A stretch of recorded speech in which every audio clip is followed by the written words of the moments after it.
Black Channel. Before we get started with tonight's program here, for those of you who were not aware, or maybe if you were there, earlier today there was a horrific incident that happened here in Shreveport. There was a shooting that happened down off of 70th and City Grove and around 79th Street, and 8 children were killed. 2 women were shot, but they survived apparently. The suspect, he went over, he was running around and whatnot. They wound up taking him out in Bossier, and it's a very horrific situation. So condolences go out to them. This kind of thing is, rare, but the main thing to watch out for, folks, is if you have people in your family or whatever who are mentally ill, they have any mental issues or whatnot, you need to definitely take action on that. And particularly if you have sons or daughters, anybody in your family who may be dealing with somebody who's shown mental issues and mental problems, that's not cute, it's not fun, it is not exciting, it is dangerous. And you need to take every step necessary. This is not something that you play with. So I feel in a lot of cases, America has taken mental illness far too lightly, in a place where everything from your food to your air to everything else, to government taking direct action to with pharmaceuticals, both legal and illegal, and in the environment, there are all kinds of things that go on. And so we really need to take this a lot more seriously as individuals, even if the government does not, to be watchful to see if those kind of things are happening, and do not overlook them. But very, very tragic incident here. Very, very tragic thing there. And our thoughts and our hearts and our prayers go to everyone who is affected by this, and to take this as a motivation in the future to take these things a lot more seriously before it ever gets this far along, because I promise you, there will always be warning signs. You will always see this. This doesn't just come out of nowhere. There's always signs that this kind of thing was coming and this kind of thing was happening. It never occurs out of nowhere. So tonight on Black Channel, I did want to talk about playing dumb. I wanted to talk about playing dumb, and that brings us to Roland Martin. Roland decided to respond to my program from last week. He called down the rain and got the lightning and the thunder too. So I responded to it, as you all saw last week. Gotten rave reviews, everybody's seen it. And Roland could not help but to respond to what I said. He was terrified and frightened to death to actually say the name Jason Black, as he should be. As he should be. He was terrified to say so, but he could not help but to respond to it by bringing up the video that I played last week. He couldn't help but respond to it, and fair use, Rolly. He had to respond to it because there was nothing more he could do. It was absolutely a shutout. He responded to the video that I played without mentioning me, because he doesn't want to sit up there and go down Boot Hill. But he would have been better off if he had said nothing at all with what he did next. Fair use, Rolly. So, y'all know, we spend a lot of time really. Okay, folks, first of all, that's not my microphone crunching like that. I mean, that's Roland Martin's crispy neck sitting up here rubbing on the thing there and whatnot. So that scratching sandpaper sound that you hear is the crispy neck of Roland Martin furiously crunching and scratching on the microphone there as the bulges are simply pressing up against it. Every time he moves, it keeps doing that. So no, that's not an error on my end. That's not static on your phones or whatnot. This is the original audio as originally recorded there. So they should have used the audio feed from the boom microphone. They went with the lapel mic instead. They didn't know the lapel mic was hanging on for dear life. So as it was being thrashed by the inner tube-like neck, but in any case, we'll go ahead and go on. So, y'all know, we spend a lot of time really trying to help people out, to help them understand politics, to help them understand how things actually get done. And there was a clip I saw that was posted on the social media of a brother who asked this question. Matter of fact, I'm just going to go ahead and play it right here, y'all. Okay, all right. So listen to this. I just want y'all to just listen. Okay, so listen to this. Briefly, we have to get going in one moment. Step up, tell us your name, and briefly, what's on your mind? Where's the niece? Let me hold it. Hey, yo, as I look around this room, if you're 35 years old or younger, raise your hand. 4 people. So here's the thing. Y'all in trouble. Yesterday you had Al Green up here talking about we need a Secretary of Reconciliation, and then that's going to include what he said was reparations, which, by the way, wasn't reparations. Reparations is more than a check, but the very first thing it is a check. And come this year during the midterms and in 2028, if you don't have our check, you won't get no vote. No check, no vote. Yeah, I know that ain't what you want to hear, but that's what's happening. All of y'all in here, with all due respect, you're beautiful, but you're old. You're not talking to the youth. You don't know how to talk to the youth. You're trying to tell us what to do.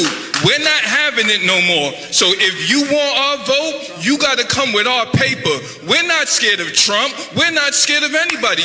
Biden is a racist. Trump is a racist. Kamala is a racist. And if you don't have our money, you don't get our vote. Yeah, not. Who are you? Oh, all right, yeah, so like I was saying, I'm going to land my plane right there, but the Democrats are no better than the Republicans. No check, no vote. Y'all take care. And somebody get my man a tissue. He need a tissue. All right.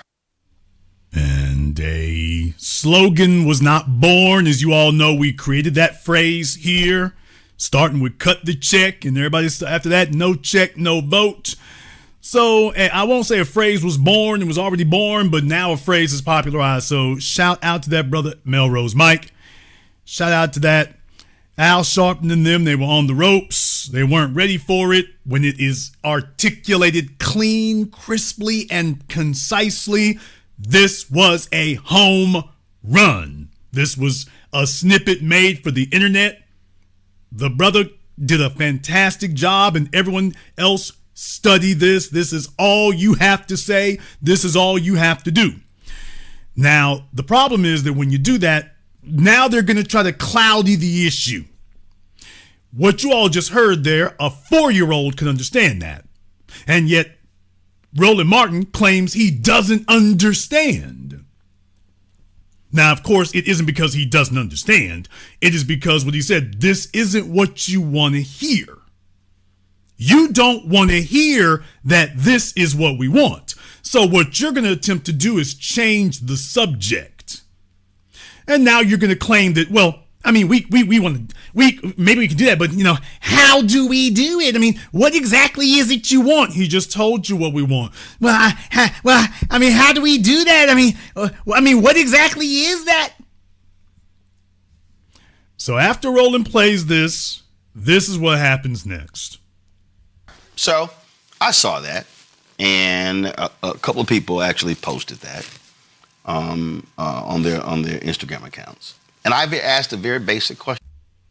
A couple of people posted that on Instagram. I saw that. A couple of people posted it. Terrified to say Jason Black, because I'm not scared of you. Just saying. Hey, Roland, if you want to know why no one has confidence in you, it's because we're not scared of Trump. We're not scared of Biden. We're damn sure not scared of you. But all of y'all are scared of us, as it should be. How do you get a tangible before the election? You don't. Okay, so this is the first lie that he starts off with. He's playing dumb. So y'all want us to give a check before the election? Nobody said that. What we said is that needs to be the agenda. The discussion needs to be that. What you're offering needs to be that. So nobody says, well, the Democrats need to do that even if they're a minority. But here's the problem. When they were a majority under Biden, they had the House, they had the Senate, they had the White House, and you didn't say anything then, Roland. Oh, I'm sorry. You were advocating against it. Your agenda is just get Democrats in office. And, well, as long as it's not a Republican, that's all we need to worry about. And we're saying, no, we need to be, tangibles need to be the agenda. Direct, physical, measurable tangibles need to be the agenda before we will consider giving you a vote. Any candidate who wants our vote, tangibles need to be on the table on their platform of vote for me. I'm here to advocate for tangibles. So we did not say you have to give us a check before we vote. You need to commit to our check before we vote. And deal with it. See, that's the part right there. Roland's not stupid, y'all. He understands that. We are saying that you have to if you want our vote, you must commit to our check. You must commit to our tangibles. No one there is talking about committing to our tangibles. They're telling us, let's discuss everything except that. And we're saying, no, we shutting down the bull jive. If you are not here to discuss our tangibles, then we are not here to discuss a vote. Period. We're not going to discuss voting for you until you sit here and commit to tangibles for us the way you've committed to tangibles for illegals, LGBT, Israel, the Middle East, and anything else, corporate America, their data centers, the way you've committed to their tangibles. Oh yeah, and by the way, everything I just named did not require the Democrats to be the majority party. Now did it, Roland? Now, all the things I just named, that happened without the Democrats being the majority party of a damn thing. So they have no problem delivering tangibles for anybody else, whether the Democrats are the majority or whether they're the minority. Why, they can sure figure out how to deliver tangibles for every damn body else.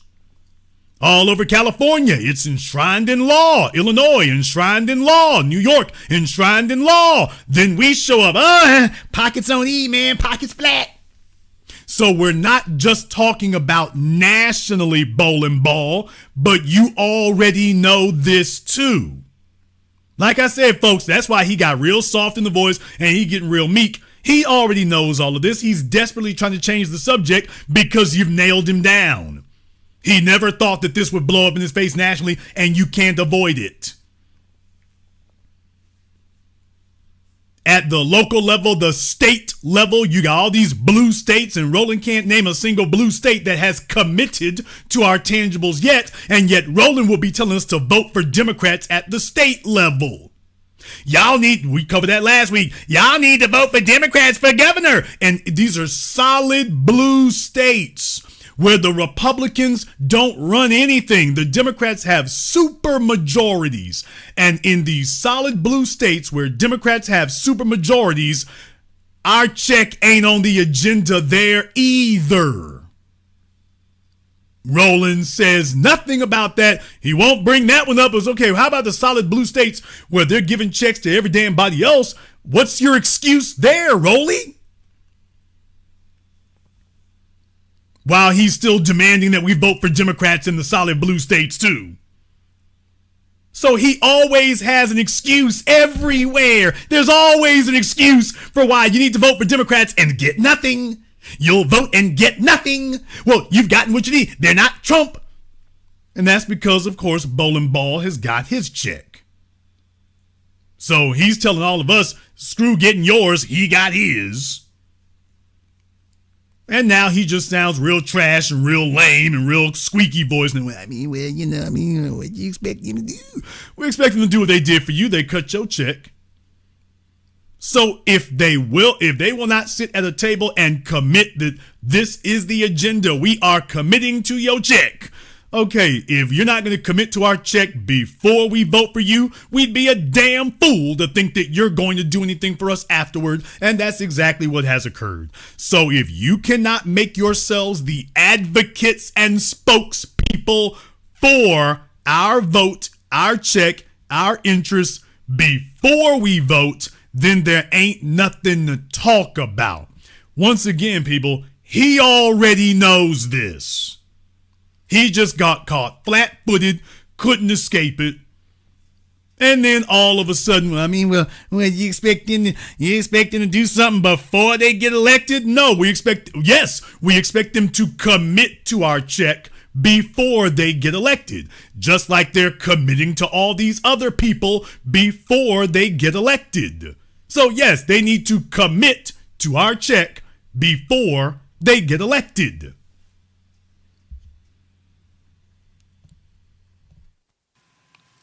You get a promise. Someone can say, this is what I'm going to advocate for if you elect me. Okay. So let's just say. Okay, well, folks, didn't I just say that? As I told you all, he's just playing dumb. He's not asking these questions because he doesn't know. He already knows that he's lying right now. You bringing up, you want somebody to vote? You want them to give you a check before they get elected? And then he turns right around. Well, all they can do is give you a promise. Well, yeah, right there. The next thing is for him to say, they've already given you their promise. Now, if he said that, well, then the conversation would be over. He would just show us all the people who have clearly said that they have committed to it and they've given their promise. All he does is articulate, well, all they can do is give a promise. Yeah, and they haven't done it. So, folks, he knows. He's saying right now, well, he's walking this through his head, so he's trying to debunk this on the fly and is getting derailed. He's walking through it on the fly, thinking he was smart enough to derail it and finding out very quickly he's not. That his arguments have already been trashed and debunked, so he's trying to figure it out with that GED from Texas A&M, and it's not, just the bottom line is, it's not working. How do you get a tangible before the election? You don't. You get a promise. Someone can say, this is what I'm going to advocate for if you elect me. Okay. So let's just say someone running for a House seat says that I'm going to advocate for you for that reparations check. Got it. What then happens if that person running is a Democrat? Because I haven't seen one Republican who supports reparations. What happens if that person loses? Who's advancing the issue? Now let me. Okay, you notice he never talks like this for his people, the Haitians. Y'all notice he never makes this statement or this qualifier for his people, the Haitians. When he talks about his people, the Haitians, well, he doesn't sit up here and talk about, well, what if you try to defend the Haitians and you lose? Well, he doesn't give a damn about that, right? You defend the Haitians, win, lose, or draw. You need to do the right thing. Okay, well, when he talks about his people, the Haitians, not our people, when he talks about his people are the Haitians. Ours are the foundation. But when he talks about his people, he doesn't put these qualifiers on it. I mean, you know, if they lose, then what? For his people, it's you stand up for Haitians no matter. Politicians need to stand up for Haitians no matter what. So notice his attitude for his people, the Haitians, is totally different than for us over here. Isn't that interesting? If that person running is a Democrat, because I haven't seen one Republican who supports reparations. What happens if that person loses? Who's advancing the issue? Now let me flip it. What happened if that person in your congressional race wins, but nationally Democrats don't win another 217 seats. Okay, now you all, once again, folks, you all know this. He doesn't ever invoke this scenario for his people. Well, I mean, if the Democrats ain't the majority, then what? Each individual, our point is any candidate who wants our vote needs to be, first of all, y'all, look at that neck. Damn! I got distracted there for a moment. I'm looking at that neck right there, Roland. I'm like, oh, I'll be damned. It looks like one of them Boston creams from Krispy Kreme donuts. You might want to ease back on that, bro. Oh man, y'all, from the top of his head to his shoulders is damn near a triangle. Damn! So it's just I was about to say what I had to say next, and then I noticed I saw that neck. I'm like, oh, it's two-tone. It's going from dark chocolate to milk chocolate to candy sprinkles on top. Yeah, I saw that there. I said, oh boy. So I almost lost my train of thought, y'all. I had to stop for a moment and say, well, and the Democrats were there. Oh, wait a minute, one more thing. This neck. Oh, I got to acknowledge this neck before I go any further. All right, y'all. I'm gonna try to get back on track here, but I got a visual distraction in front of me, so I'm trying to do my best over here to keep on message, but y'all hosting the program is rough on me. It's just I gotta take it as it come.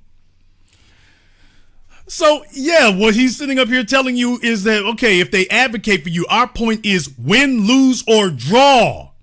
If you want our vote, you have to be an advocate for our issues. And he's saying, well, wait a minute. What if they lose? We didn't ask you to try to just sit up here and try to project that, Roland.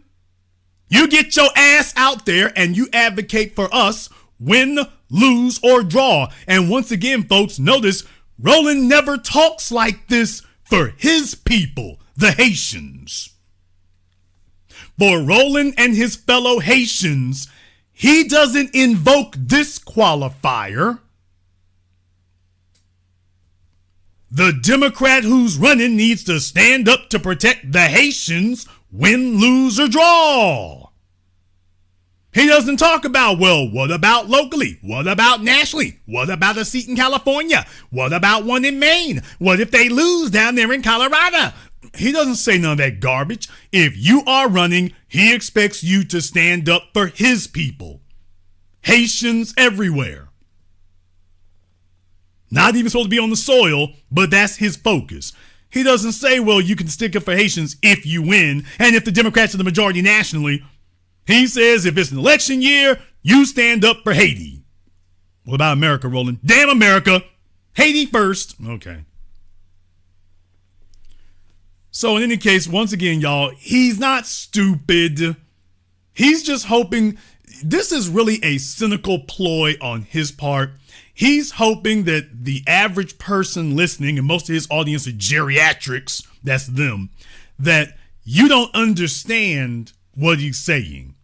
And that he's going to confuse you by going in these political bureaucratic loops right here. And that's going to throw you for a curve and you're just going to get lost and be like, well, I mean, I don't quite know what you mean, but I guess maybe you're right. No, he's not right about anything. It doesn't matter whether the politician who's running for office wins, loses, or draws. If he wants our vote, he stands and advocates for us before the election. And then the chips fall where they may on election night.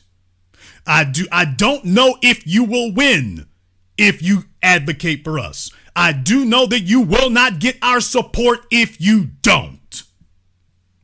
And Roland knows that too, which is why he's trying to talk up some scenario where you got to vote for them even if you get nothing, and that they're not even required to promise anything. So he's going through all these irrelevant scenarios that have no bearing whatsoever on what the hell we were talking about. That's how you know you're already lost, Rolly. One Republican who supports reparations. What happens if that person loses? Who's advancing the issue? Now let me flip it. What happened if that person in your congressional race wins, but nationally Democrats don't win another 217 seats. That means that Republicans are in control of the U.S. House. Your bill will not even get to the floor.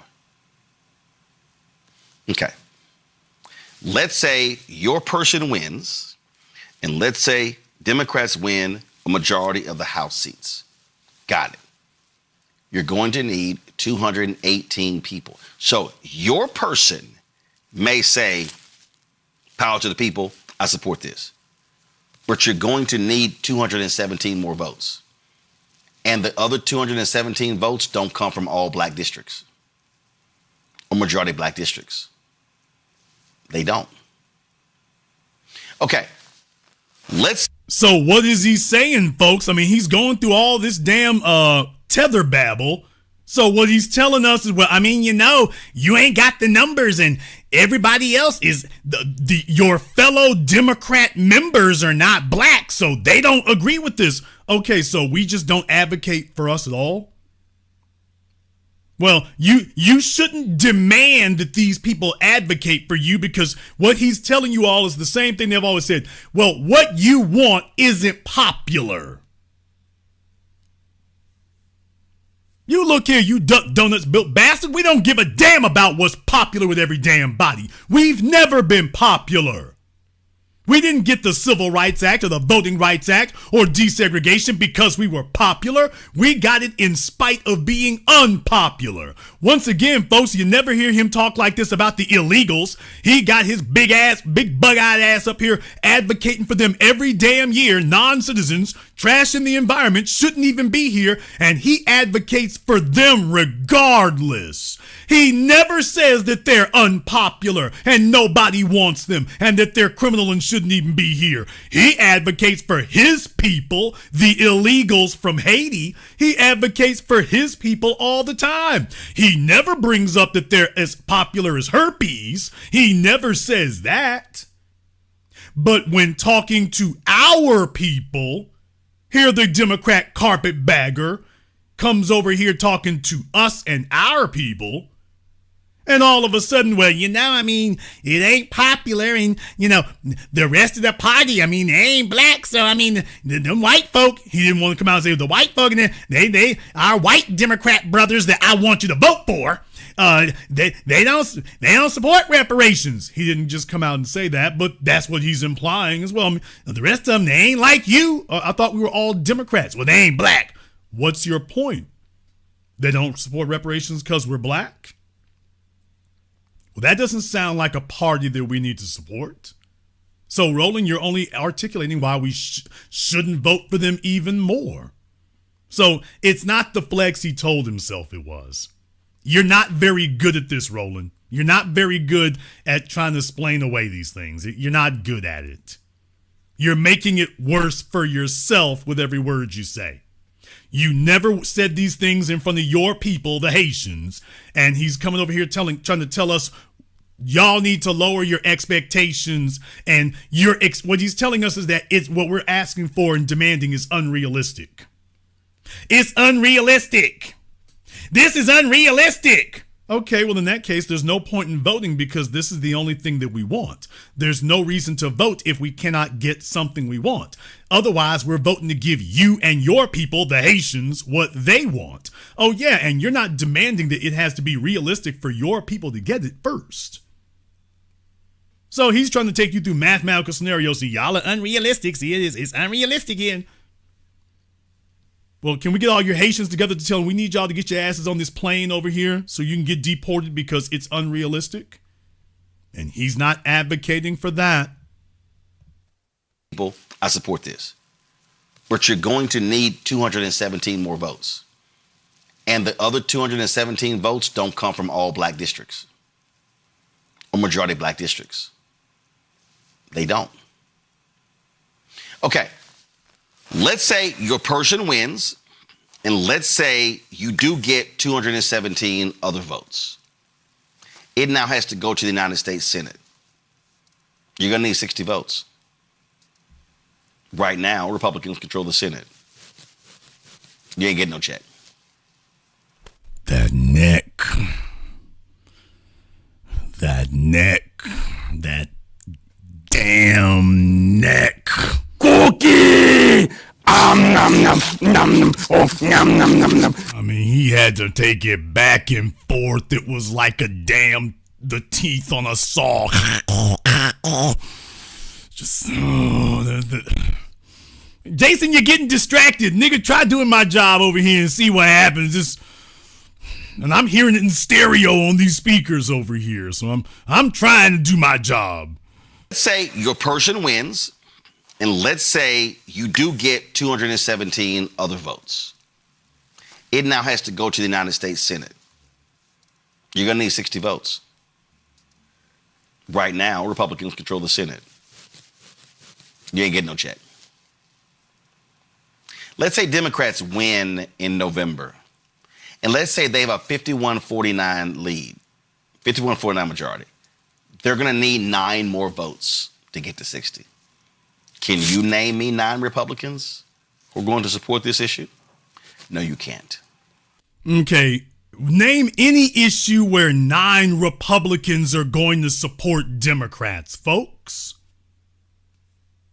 Show me an issue where 9 Republicans are going to support Democrats on anything that helps us. This is why Roland likes that, because you can find 9 Republicans bought off by agribusiness, bought off by their rich suburban old money blue blood donors. Well, you don't want to, what's his name, Governor Pritzker and his ilk. Well, you don't want to get rid of the illegals because we own some hotels and we own some plantations and we own some farms. And so Roland's like, yeah, I bet you we can find 9 Republicans who will support illegals like they do down in Florida, on those farms in Florida that we covered already. So Roland's like, well, reparations now, but we can get 9 Republicans for the bull crap he wants. Name for me any time you can get 9 Republicans to support something that would actually substantively benefit the foundation. When? Anti-hate crime laws? Oh, I'm sorry, the Democrats vote against those too. Anti-white supremacy legislation? Oh, the Democrats vote against that too. Name for me anything where 9 Republicans would actually support us. Name anything. So what he's saying is that before we can demand it, everybody got to be in agreement on it. And that's not the way politics works, people. Politics does not work by everything goes your way and then you support it. Politics goes by, these are the people who support your agenda. These are the ones who don't. You keep voting for the ones who do, no matter what. And over time, the rest of the folk are going to start agreeing gradually and start conceding. Roland's saying that we need to give up. Now, him and his folk who aren't even citizens and shouldn't even be here, he's not telling them to do that. He's not telling his people, the Haitians, that they need to quit making noise and agitating because y'all are unpopular. You all are unpopular, so y'all need to be quiet and ain't nobody gonna support what y'all doing. But he rolls himself over here to us. Y'all need to stop all that. We need to get the Democrats elected again. Y'all must be MAGA. And that's the garbage he comes trying to feed us. So he's trying to present you with all these mathematical scenarios. But what he's basically telling us is that no matter what happens, there isn't enough support for us to even demand reparations. That's what he's going through all this damn babbling and nagging for. At the end of the day, well, there's just not enough support for reparations. Okay, then we just need to stay home then. Because I'll be damned if we're going to go to the polls and vote for Haitian Martin and the illegals so that they can get goodies off of our tax dollars. Well, we're going to vote for Haitian Martin and the illegals. So, well, no, I mean, if mathematically it's impossible, then all you said, Roland, is there's no rational reason for us to get up and go vote then. Let's say Democrats get to 53 votes. You're going to need 7 more votes. Can you name me the 7? No, you cannot. Because they don't support your issue. Okay, let's say your person wins the House. And they're Democrat, and Democrats control the House. And your person wins the Senate, and they control the Senate. So let's just say it gets 218 votes in the House and 60 votes in the Senate. Who then can sign or veto it? Donald Trump. Okay, all of this was debunked in 2020 because the Democrats had the House, they had the Senate, and they had the White House, and they did the exact same thing the Republicans did. So even when the Democrats did have the House and the Senate and the White House bowling ball, they did the same thing. And notice he's not going to mention Joe Biden at all. He's not going to mention any of that. So as I said, folks, now people, if he's lived and watched this, because remember, he was advocating for all the old people in 2020. We don't need you young folk. We got a bunch of senior citizens. 4 years later, now he's begging for young folk to support him because, yeah, there's not enough boomers left anymore because of natural selection and attrition. But folks, he knows all this. He's just sitting here playing dumb. He doesn't actually have any substantive argument for why we should support them. So the best he could do was roll his hover round out here and play dumb. I mean, there's a House and a Senate and 218 votes and, 60%. And there's a president. Yeah, nigga, we all saw Schoolhouse Rock and I Am a Bill. And that does not change any reality. Well, somebody got to sign it. Of course they have to sign it. He has not yet said why we should vote for a candidate who isn't actually advocating for us. That's the bottom line, folks. Roland, you're saying vote for people even if they don't advocate for us. And we're saying, no, we will only vote for somebody who's going to advocate for us. Other than that, we ain't got nothing to talk about. What do you think he's going to do? It'll be a veto. This is what so many people don't understand. You can... Now, folks, why did he stop right there? Why didn't he keep taking his analogy on? Well, let's say the Democrats have all the votes they need in the House and all the votes they need in the Senate, and they have the White House. Why didn't he just keep going? Well, because then naturally you'd have to start asking, well, wait a minute, we've seen this twice before, Barack Obama and Joe Biden. So did y'all notice he stopped right there? Now, why didn't he just keep going and say, okay, let's say the Democrats get the House and the Senate and the White House? Why didn't he do that? Because he's playing dumb. So he doesn't want to have to explain why all these other times the Democrats were against it. Because then we'd have to have a conversation about, okay, well, you still have not explained why we should vote for them since they're going to oppose us no matter what. Well, then we have to have the conversation about, well, why are you trying to encourage us to vote for folk who oppose us no matter what we do? And this is the best he could do to try to avoid that. We'll just play dumb. Roland, you hurt yourself, dude. If you were going to respond to me, you had a whole damn week. You at least had a couple of days before you posted this video. You should have done better than this. Run for a school board seat and win. And you can lose every time. You know why? Because you don't have the votes. You got to count. When Ron Kirk was the mayor of Dallas, he always used to tell me, he's like, Roland, these people can hoot and holler all they want to. I know how to count votes. I know how many I need to get to be in the majority to win. He said, I got them in my pocket. I'm very glad to hear that. I remember Ron Kirk. I remember Ron Kirk fondly. Ron Kirk was a great mayor of Dallas. By the way, what happened when Ron tried to run for the Senate? Damn! Yeah, Roland, this is what happens when an idiot gets a microphone, even if he's got the damn thing strapped to his diaphragm. What? I mean, that microphone is screaming for dear life right now. Boy, I'm telling you. Have you ever seen a piece of plastic chafe? But by the way, Ron Kirk could count votes all right. Yeah, right up until it was time to go to the Senate. Right up until then. So that's the example that he pulls out right there. Okay. And so, when somebody stands up at one of those forums and says that, sounds great. But there's a reality that has to actually take place. And that, to me, is the mistake, Joe, that so many people make when we're talking about politics. The reality that needs to take place is that every Democrat who wants our vote must first commit to being an advocate for our agenda. Simple as that. Before you ever get a vote, you must say clearly and plainly you are an advocate for reparations.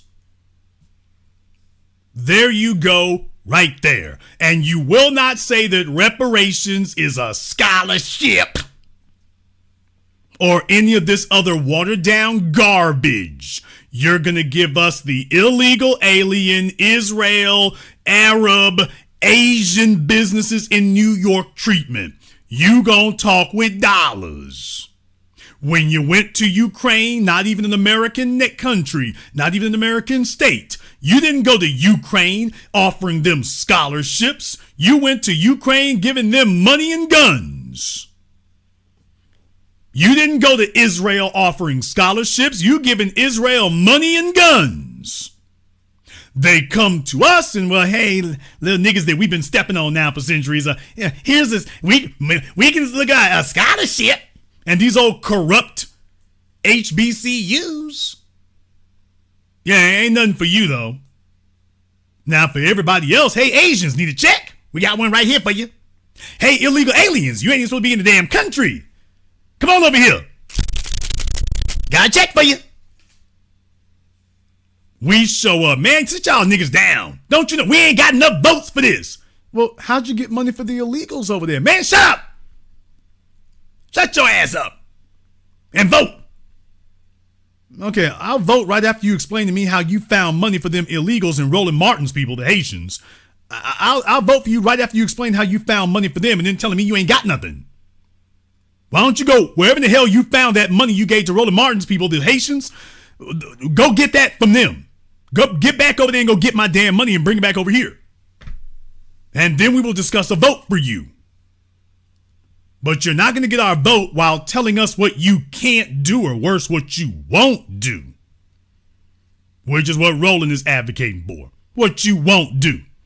If you want our vote, you will commit to be an advocate, win, lose, or draw.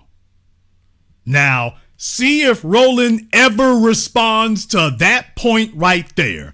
You don't have to have our vote to campaign as an advocate for our agenda and our issues. That does not require a vote for you to be a candidate who is advocating for our agenda.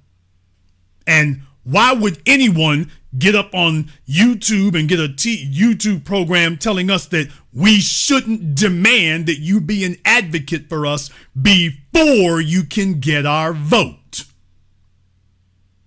Notice he's not saying that. And folks, he already articulated that he knows about the advocating thing. Well, why didn't he just address that? Because he's playing dumb and he's hoping that folk listening to him won't be able to follow all these examples he's giving and catch on. And hey, by the way, you didn't address the advocate thing. And you stopped right before you said, even if the Democrats ran everything. He didn't say if Democrats ran everything, y'all would sure get reparations. Notice he didn't say that either. Well, yeah, these are the same Democrats who supported honoring Charlie Kirk, including Hakeem Jeffries. Oh, I'm sorry. He's like you, Roland. He's one of those people. He's not one of us. And when all of you, the newcomers, and the descendants of the newcomers, yeah, you all start showing your true colors when this issue comes up. Advocating for something that you're not going to be able to get any direct benefit from, yeah, that benefits us. All of a sudden, you start showing your hostility to it. So no wonder you like the Democrats, because that's what you and they have in common. You have a common hostility toward us, the foundation, not towards you, the Haitians. So, yeah, that's the difference. They act like their person can do whatever they want, and they can't. They can do whatever they want as far as agreeing to be an advocate for us. There's nothing. What is stopping them from committing to be an advocate for us before they get a vote? What's preventing that? Roland is sitting up here playing dumb. Well, they can't be an advocate till after they get elected. No, they can be an advocate now. Well, y'all want them to cut you a check before they even get elected. No, they need to be an advocate for cutting our check before we'll vote for them. Well, what if they lose? Okay, political candidates lose every day, Roland. You've never let that be an excuse for not speaking up for Haitians, illegal aliens. You've never said that that's a reason not to speak up for Haitians. Only when it comes to us, wait a minute now, if they don't win, then what? They act like you can get these things done. And again, I just want to ask people very basic and fundamental question. If you know Republicans are trash and then you shitting on Democrats, please explain to me, where is your constituency to get what it is that you want? Okay, we're talking about advocacy, and as you all see, at no point does he explain why why Democrats should not agree to be advocates for us first. He's just defending that we should not expect them to be.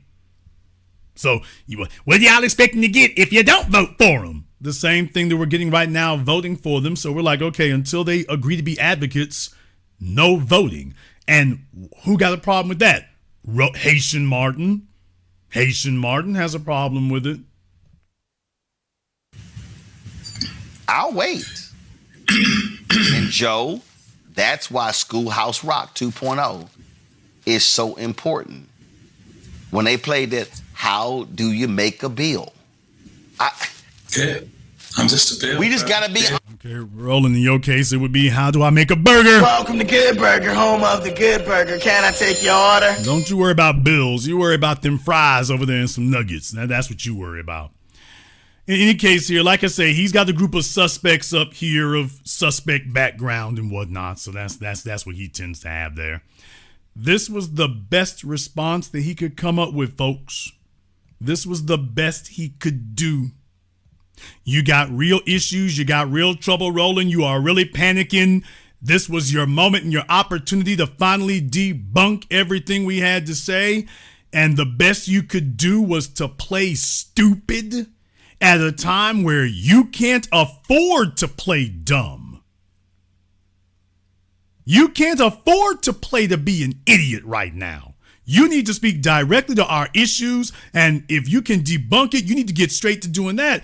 All you look like right now is a Democrat puppet operative who completely ignored what we said, playing dumb. You heard them say they want advocates.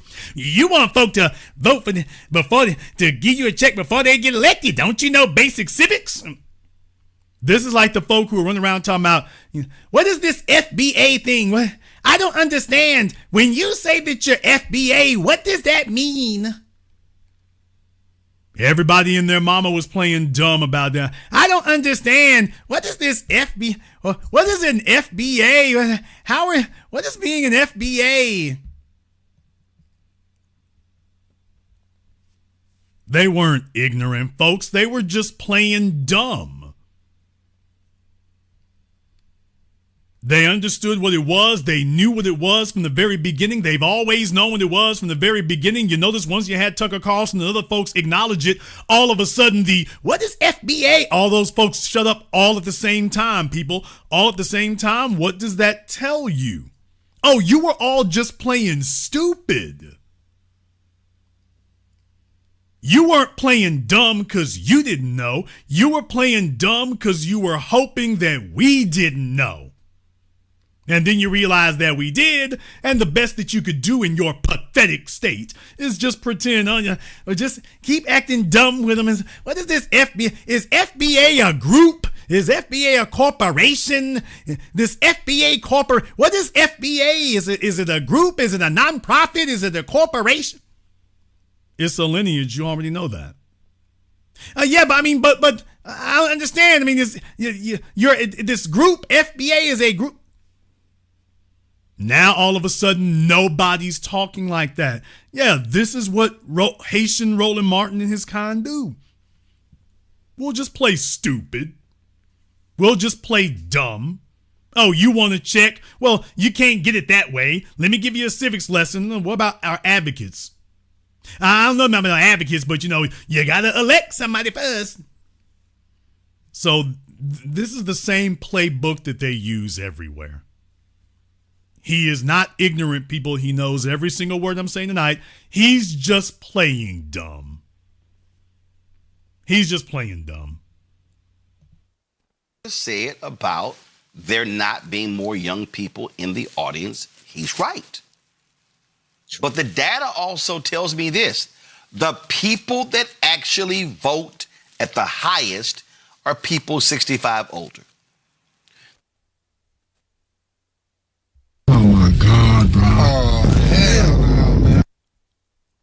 Folks, need I remind you all, 6 years ago, Roland Martin did this exact same thing. How many of you remember? If you remember me, 6 years ago we talked about this. Remember? If you remember, give me the calendar emoji in the chat room and hit the likes button for me. It's over 4,500 people in here live right now. But if you all remember 6 years ago when Roland did this then too, remember? He said, we don't need y'all, you young folk. We got the senior citizens. It's the baby boomer generation that's going to vote for Biden. Remember 6 years ago we covered this. Roland was telling the young people, Gen X, Gen Z, millennials, kiss his great big huge Charlotte's Web pig built ass. We got all the senior citizens. We don't need you young folk. That was the tune he had 6 years ago. And now you all see anything that you thought might be conciliatory on his part toward younger people since then, he's showing you just as soon as you apply the pressure, he goes right back to, well, and really we don't need y'all young folks. So I'm just like, hey, dude, if the Democrats don't need our vote, and if you got the old folk, if that's the vote you need, well, then you just need to focus on them. That's what you need to be doing. You just need to focus on them then. Why are you not just focusing on the old folks? Since you're saying that that's the vote to be checked for.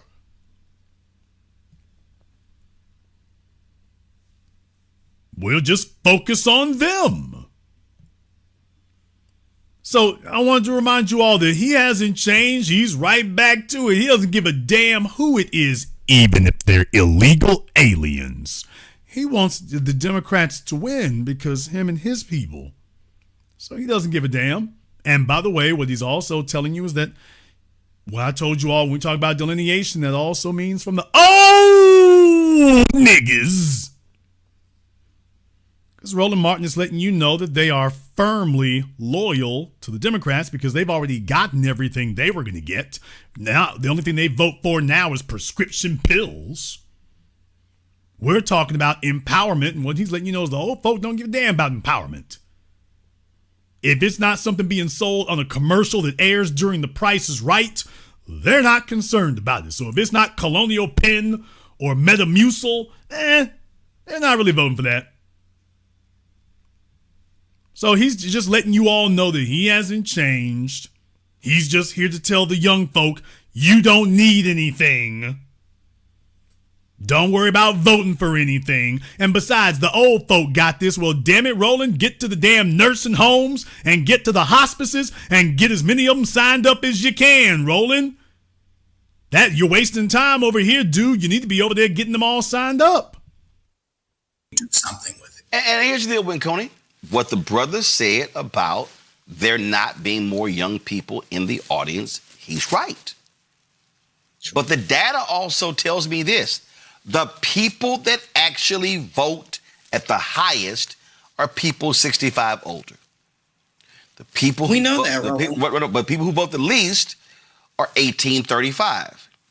So he's absolutely right.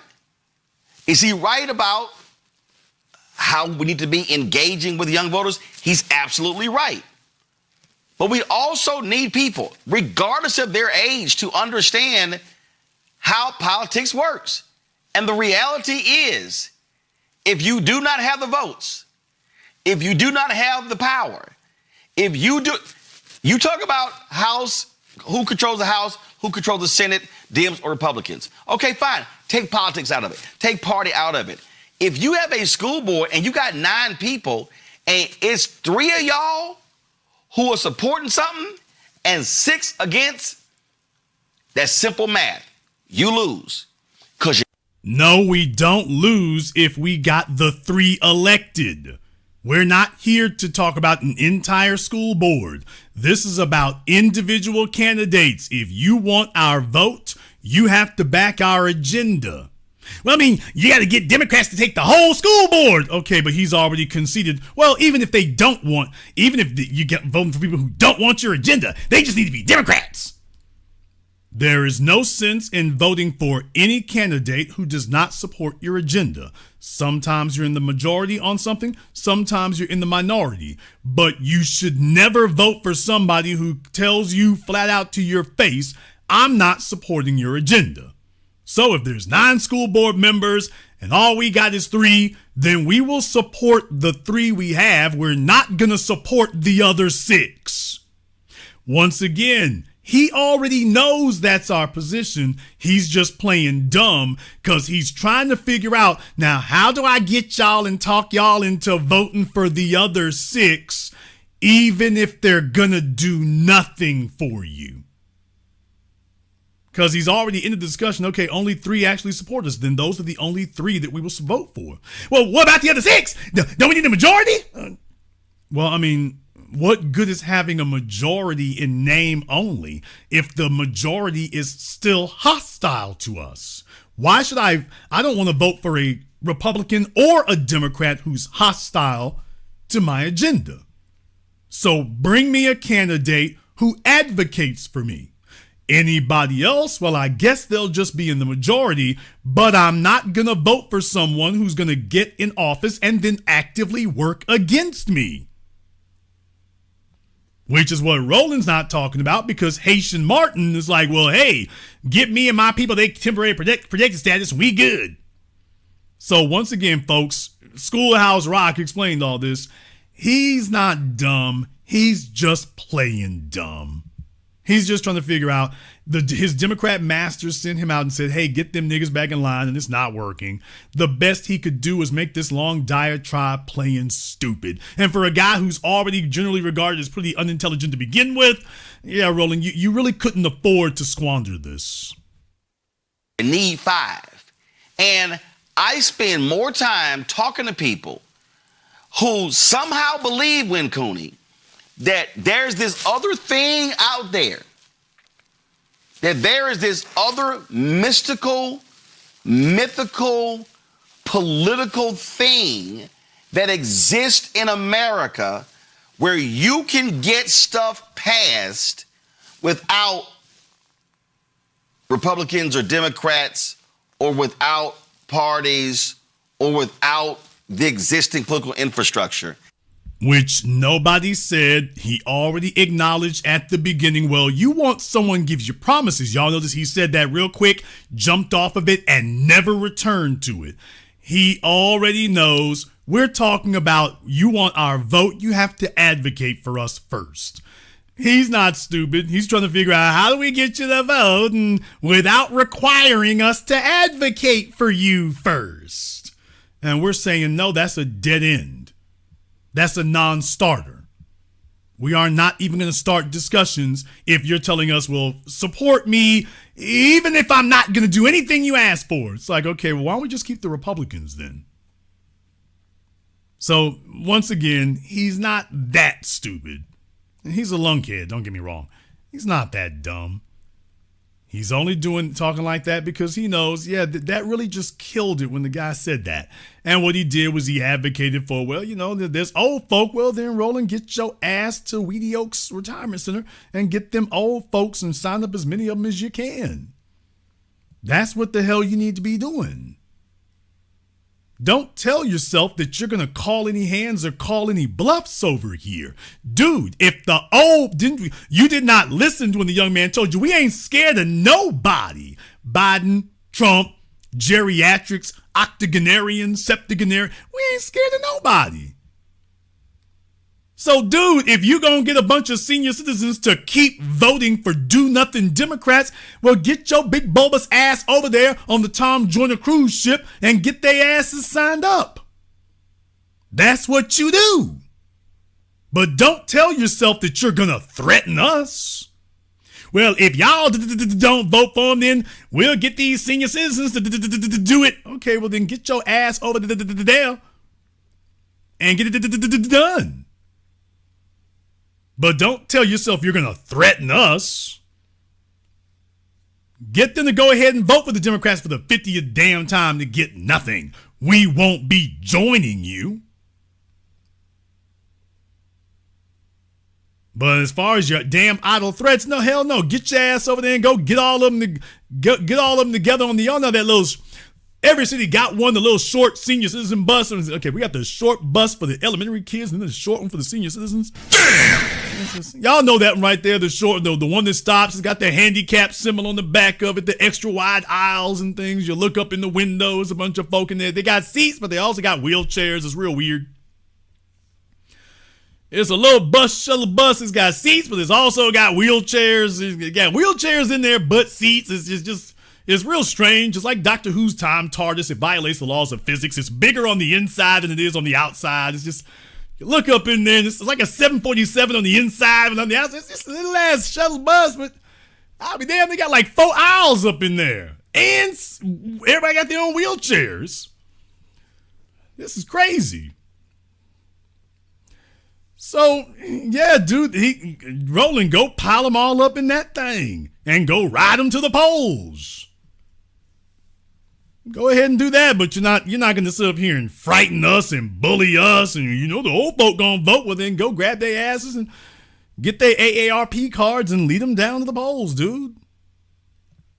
And again, I need people to understand the difference between rhetoric and facts. So this same Yahoo, FBA, Lex Vortex, these people get paid to deceive you Negroes. Goddamn, wake up. Okay, FBA, Lex Vortex, please explain to me again what we said that was factually incorrect. Matter of fact, Lex Vortex, we'll give you the phone number to call in.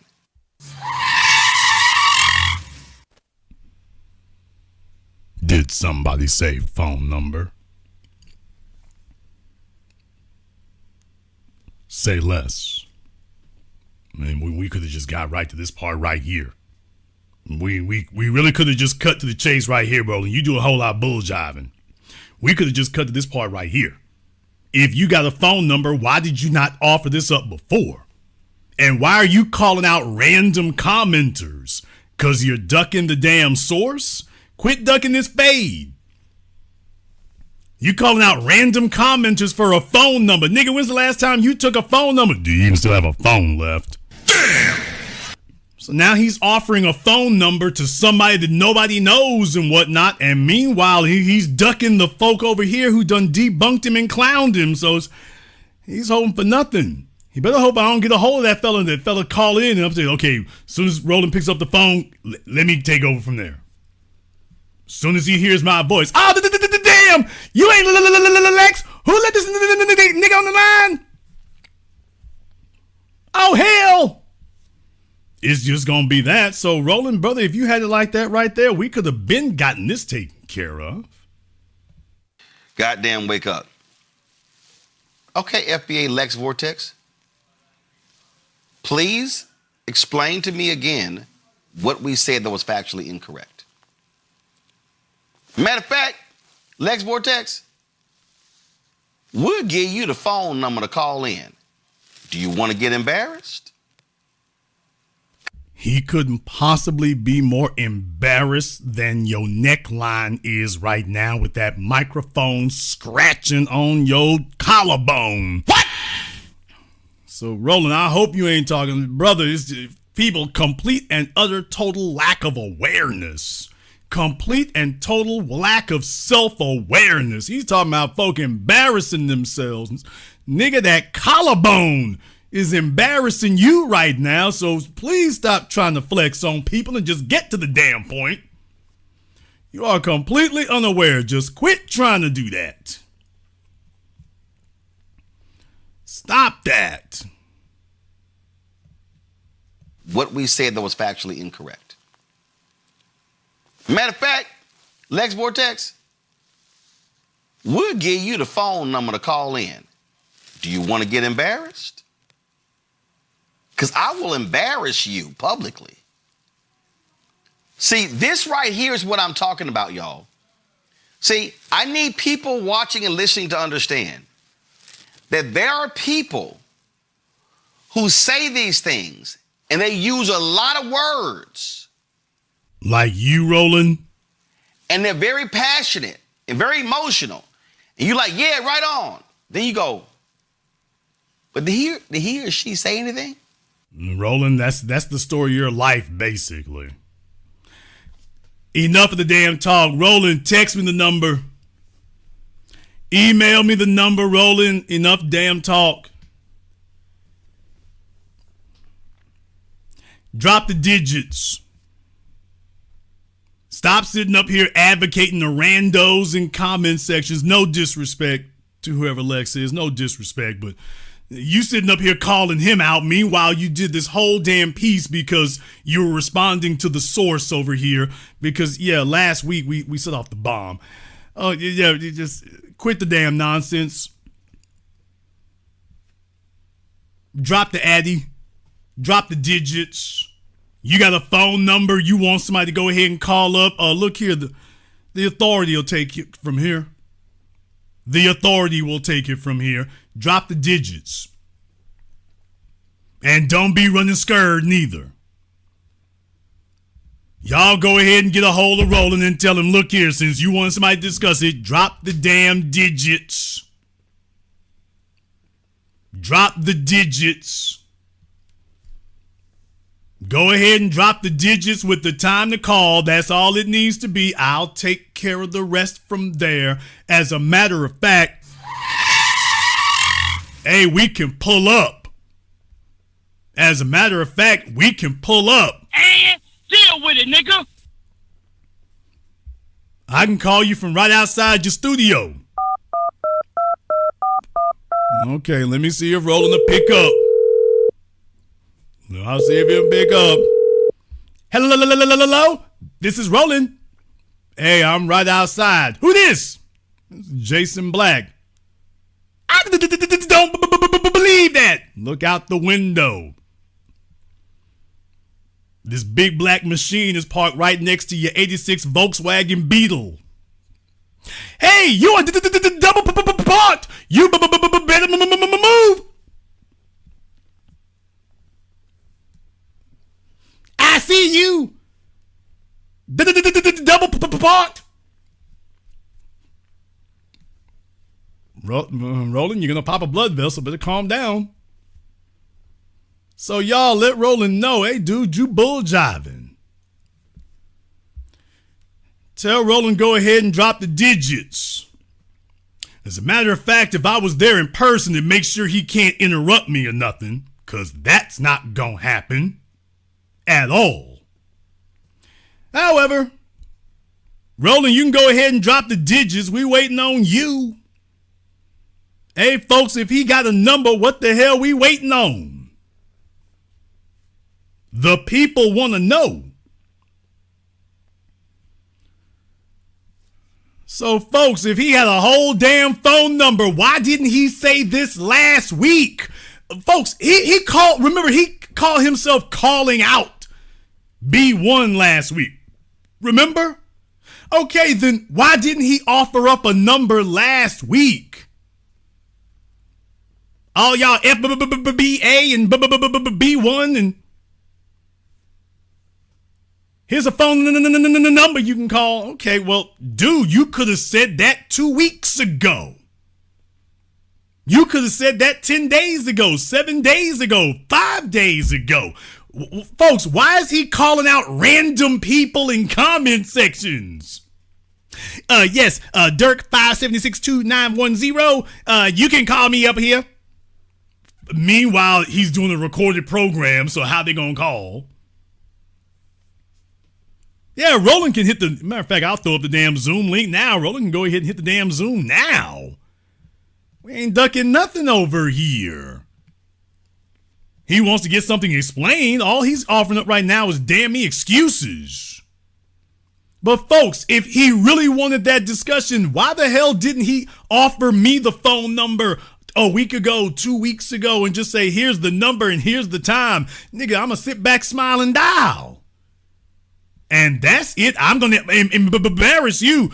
Dude, let me tell y'all right now, if I ever lost a debate to Roland damn me Martin, he won't have to run me off. I will pack up the jet black microphone myself. I don't deserve to sit here if I ever lost a debate to Roland Martin for any reason. Nigga, I'll be like Mayweather. I can't even lose a round. Forget the whole fight, y'all. Make it 12 rounds. I'm not going to lose a single round. Forget just winning the whole fight. Not only will I win the whole, I'm going to win every single round. If I lose even a round to him, especially on the issue of reparations, if I lose even a round, let me just go ahead and pack my stuff on up here now. Wouldn't that be frightening if you all turned on the Black Channel one Sunday? Hello, y'all. This is Roland Martin. I bet you thought you was going to see Jason Black here, but guess what? I won the debate. Jason gone. Now we're going to talk about voting for the Democrats. Y'all, all I can do is just sit there on Twitter and just say, well, you know, I mean, it went the way it went. That would be me if I ever lost a debate to him, ever in life. I don't drink. If you caught me drunk at a party somewhere, I'm not losing, not to him. Not to him. Oh no, that simply could never occur. I know Roland sits up at night dreaming. I know he sits up at night dreaming sometimes. He's lighting some candles and playing some soft music and watching some of them male freak out videos. What? Roland, we ain't gonna bring it up. We ain't gonna bring it up necessarily. I'm gonna leave that to the side right now. That's why Roland don't want to talk to me. It's like, okay, Roland, just don't say nothing smart now. You don't want to bring that. Roland, keep it respectful. Keep it respectful. You don't want us to get into that. You don't want us to make it. Don't take no cheap shots. You don't want to do that, Roland. Oh, believe me. Let's just keep this about the issues. Don't try to throw any zingers. Don't try to take no low shots, no cheap shot. Don't do that. Roland, keep it on the issues. Keep it on the politics. Keep it on the issues. You don't want me to tell you about them dudes swinging that booty meat. What? So, because you want to talk about things that ain't been explained, that iPad ain't been explained yet. What we saw on that iPad ain't been explained to this day. So, I'm not here to question you about your lifestyle. Well, I'm just saying, okay, Roland, just keep it respectful. Keep it G. As about as G as you gonna be. Don't try no cheap shots. Don't try no zingers. Don't give me an opportunity to do that. I'll keep it strictly business. I'll keep it strictly business. just in case you want to go the other way with it, I'm like, oh, we can do that too. I would prefer we don't, but just in case, inquiring minds would like to know. So in any case, yeah, but by the way, them fellas look the total opposite of Roland. What? Damn! It's like watching a Lizzo photo shoot. Lizzo big as hell, but the men around her are all muscular and stuff. I'm like, Roland is. And I know Roland goes home sometimes and he's sitting in the hot tub or sitting on the side of the hot tub, fantasizing. He's sitting there fantasizing that if me and him ever had a debate, boy, he'd just be running rings around me and I'd be stuttering and he would have me stumped. And how you gonna get that if you ain't got the votes? Well, Roland, I mean, it's really about the, if the Democrats really wanted to, Roland, don't you know what the numbers are? I know exactly what the numbers are. We just need to have if we can get 100 votes, if we had 100 Democrats, wrong, Jason, it's 218. All right, so I know he fantasizes that that's what would occur. I know he sits there and fantasizes to himself that if he did that, and oh boy, he just scored a knockout in the first round, he would just clown me and expose my epic ignorance of politics and civics. And yeah, there's a reason you're calling out randos in your comments section and not the person who clowned you last week, last month, last year. Now that part right there is pathetic, Roland.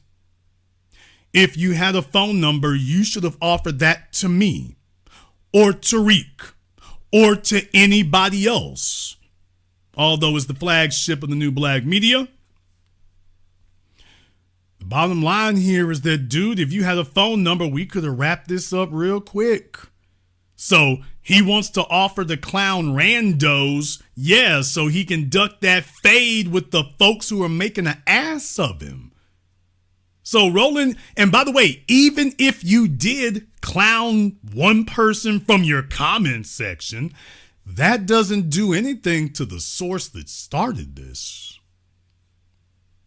That doesn't do anything. So you don't get any, even if you did do that, which I doubt you could. I'm pretty sure that Lex guy probably would run rings around you too.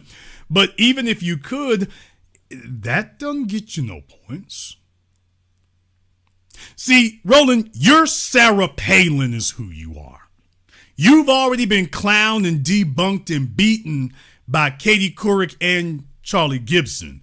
And so you can't get the crown back until you face Charlie Gibson. You can't go on Fox News or some other place. You got to go back to the folks who already knocked you out before. So you don't sound like a big man and you don't sound tough, sending out invitations and calling out random people in comment sections because you're scared to call out the folks who already defeated you. The Democrats aren't sending around emails to you all talking about Lex, whoever that was in your comment section. No disrespect to him. The Democrats ain't sending out emails talking about him. They're sending out emails talking about us over here. Why are you ducking us over here and inviting in folks that nobody was talking about? So that doesn't get you any points, dude. If you want to ever get points, you're going to have to go head up over here. So, Roland, you can quit bull jiving around, drop the number. Drop the digits, drop the time frame, and we'll make it happen. You just drop the digits and drop the time, we'll make it happen. I don't need 30 minutes, I just need 10. Now there's the frightening part for Roland. By the way, Roland, and I won't need 30 minutes. I really won't even, I'll barely need 30 seconds. But I don't need hours, I just need a few minutes. However, you already know you're stumped. Hell, you couldn't make it through this pathetic attempt at defense right here. You don't want to talk about why the Democrats are not advocating for us and why it is the basic responsibility of a politician to be an advocate for the people that they want to represent, regardless of the outcome of an election night. So you would have to explain to everybody why you're trying to talk us into supporting people who have not committed to us yet. And why any sane voter would vote for someone who has not first committed to you.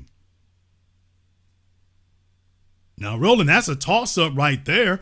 Dude, before you ever talk to me, I'm telling you right now, that's exactly what you're going to get hit with.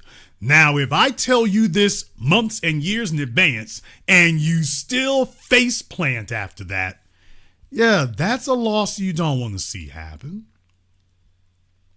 I mean, it's not like you're some hard-fought victory either. It's not that. But let's just stop the bull crap. You're making an ass of yourself now. You got a phone number. I got a link. Let me go ahead and throw this up here. If there's somebody in the DC area, if you can see a Volkswagen Beetle outside the Krispy Kreme or the Florida Grill, what?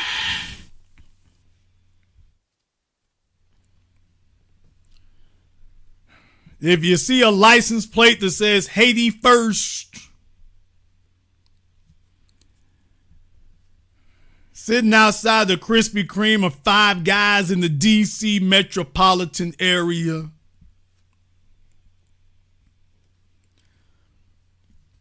and it smells like deep fat fryer and failure, y'all can just go up and, hey, is Roland Martin in here? Oh, I can talk about the Florida Grill. I've been there. The food was not great. I'll just tell you that. The food was not great. Wonderful historic thing. I wish they didn't have the pictures right by the damn tables. They got all those autographed pictures and right by the tables. I'm like, oh, this is a disaster waiting to happen. Well, yes, I've been in the Florida Grill. I can't recommend the food. I think you should go visit and get you a glass of water, but I don't recommend the food. Back in the day, the joint might have been jumping. It ain't nothing but illegals working up there now, so it's...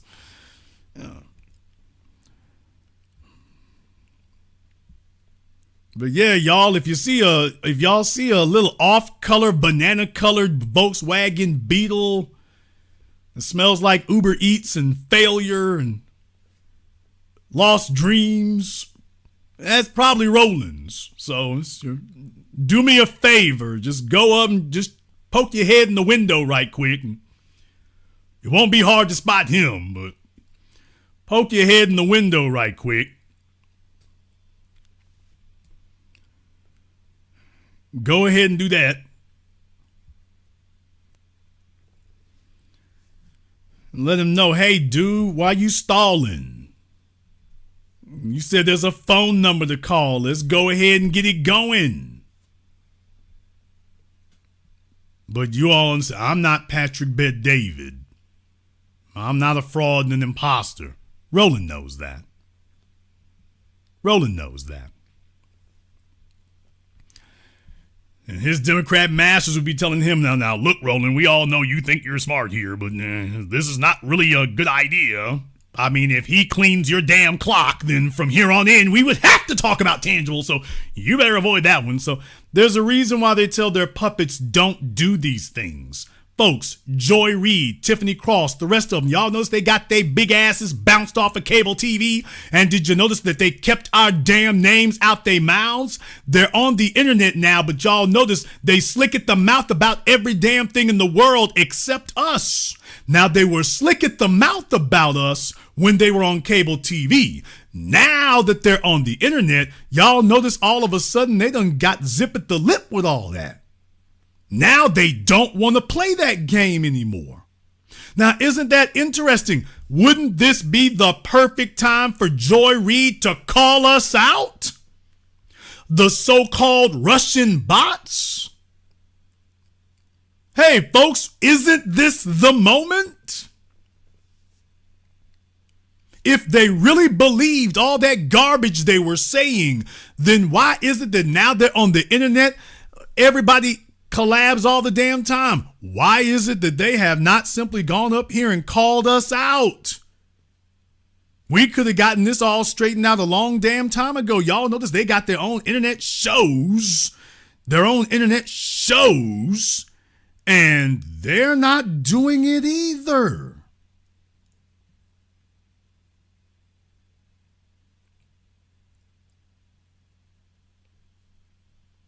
Now, why is that? Why is it that now they certainly don't have a robust programming schedule to plug into anymore? Why is it they got that now and all of it? Not a one of them. If we're a bunch of Russian bots and we're a bunch of sycophants and we really don't know what the hell we're talking about and this, that, and the other, then they should have been jumping on it. It wouldn't be that hard. Except they know it is. And they don't want to get into that discussion because they know they've been fraudulent.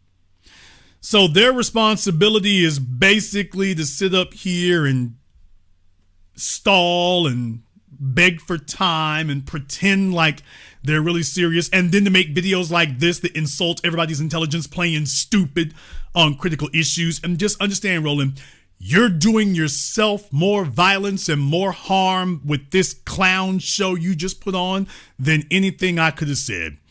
You were supposed to respond with the knockout punch. That's the problem, Roland. People don't want the damn superficial bull crap anymore. If what you're saying is true and reliable, you're supposed to take it to us. You're supposed to be the one telling us, hey, look, here's the date, here's the time, here's the number, and let's go ahead and get this straightened out for the people.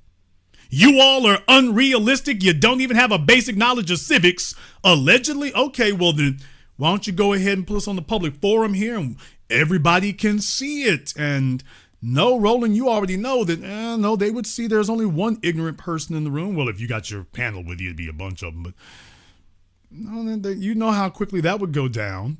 And then you would be confronted, and we have to answer those questions. And why is it Roland is not demanding that the politicians advocate for us regardless of a vote?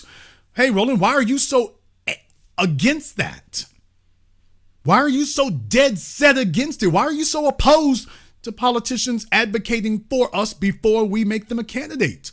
Why are you advocating and arguing against that every day? And you're not arguing that other groups need to do the same thing. Yeah, they don't even want that to be folks, that's the kind of moment that goes viral. Those would be the kind of moments that go viral, and then everybody would say, oh, that was the reason Roland was ducking them and dodging them for all those years. That's the reason he was talking garbage on his YouTube channel. Yeah, but ducking them for years, that was why. Because the moment he spoke, it was over. It was embarrassing. The moment he did.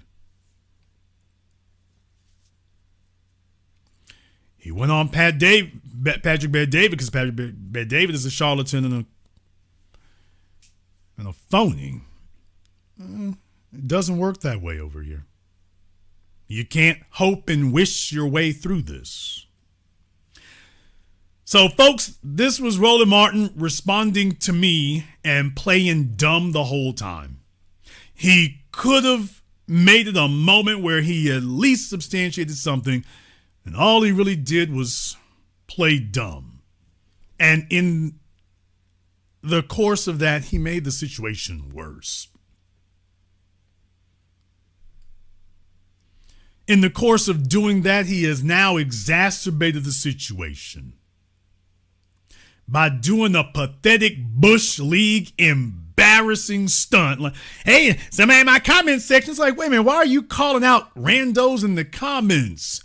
The media folk you were talking about are over here. If you can offer a commenter the number, why are you not just going straight to the source? What you scared of, Roland? So, folks, here it is. just so we can go ahead and put a button on this so can't nobody say nothing otherwise. Can't nobody say nothing otherwise here. Roland Martin, we're calling you out over here officially. I know just in time for the midterms, the last damn thing you needed. It is the last damn thing you needed. Roland Martin, I will give $1,000 to the charity of your choice, although I already know the charity of your choice, Burger King. What? Go ahead and slide the digits over here.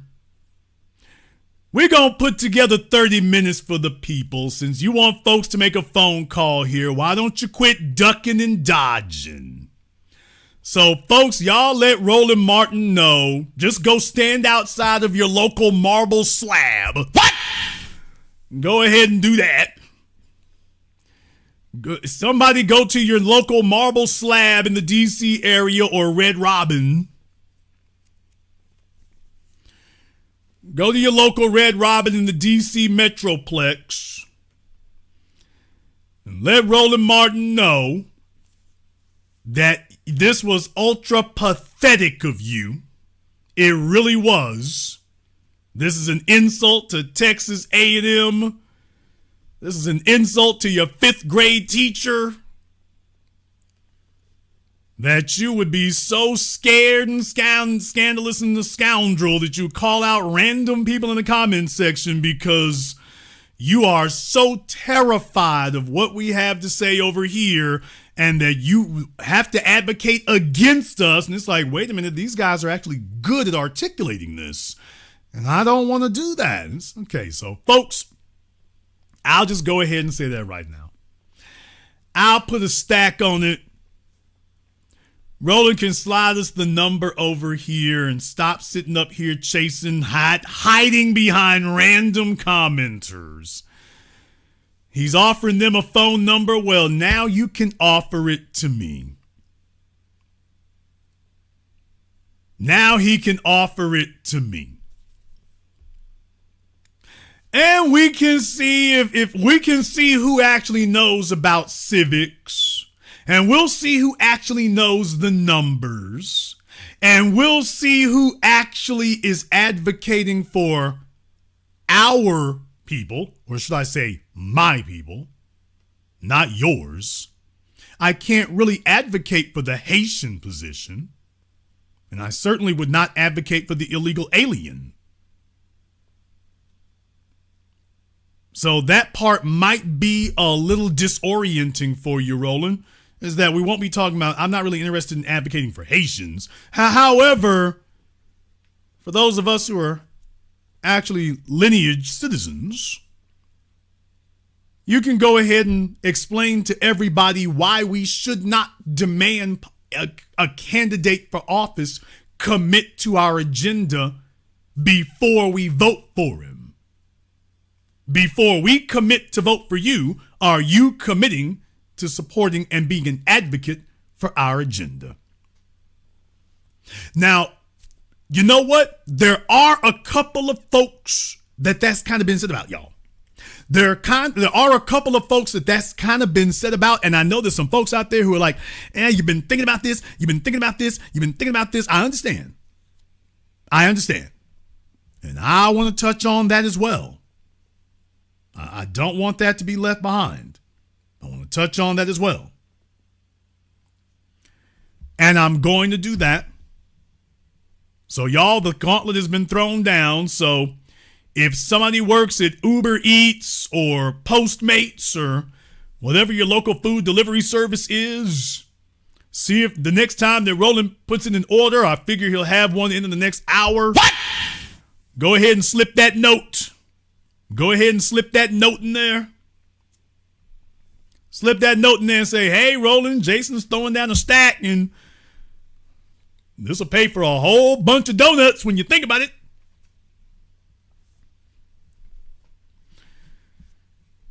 All you need to do is make one phone call. You just need one. You just need one. That's all. I know, folks. I know. He's going to try to do everything possible to avoid that. And Roland, just understand at this point right now the word's going to get around. So I want all y'all to make that clear. Hey, dude, that's what it is. That's what it is. It is that. It's that. So find out from him why he ain't doing it. Find out from him why he isn't. But he won't have any excuses after today now, will he? Now, folks, I'm going to be nice about it for a few more seconds here, but that's going to be just about all. It's going to be just about all. Okay. What you gonna do? All right. What you gonna do? Talking to you, Roland. What you gonna do? There's a stack on the table. What you gonna do? 1,000 ducats. What you gonna do? Step up or step out. What you gonna do? You gonna represent Texas like this? Houston don't claim you. What you gonna do? Houston ain't gonna claim you if you back down. What you gonna do? Houston ain't gonna claim you if you back down, Roland. So we done talking. We done with the talking. Let's get to the doing, since you're handing out phone numbers. I'll start with the first 1,000. What you gonna do?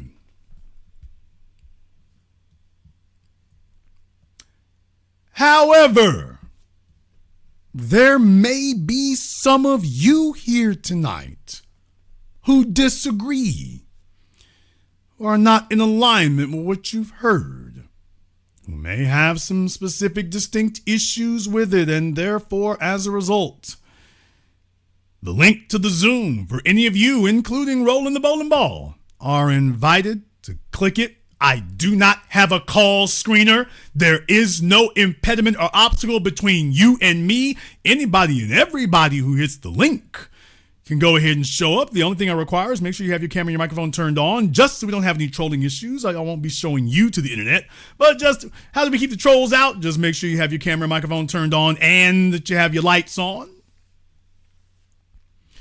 And that way we make sure that you are an earnest broker. Whether you agree or disagree, that is not going to be an impediment of you getting to me. And there is no one to say, wait a minute, let me find out who you are first before I let you on.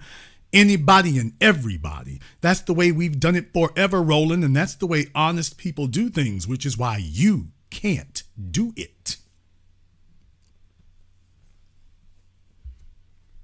So hopefully this will, to anybody else who thinks that he's earnestly calling us out or whatever, all y'all got to say is, hey, Roland, what about Jason Chatler?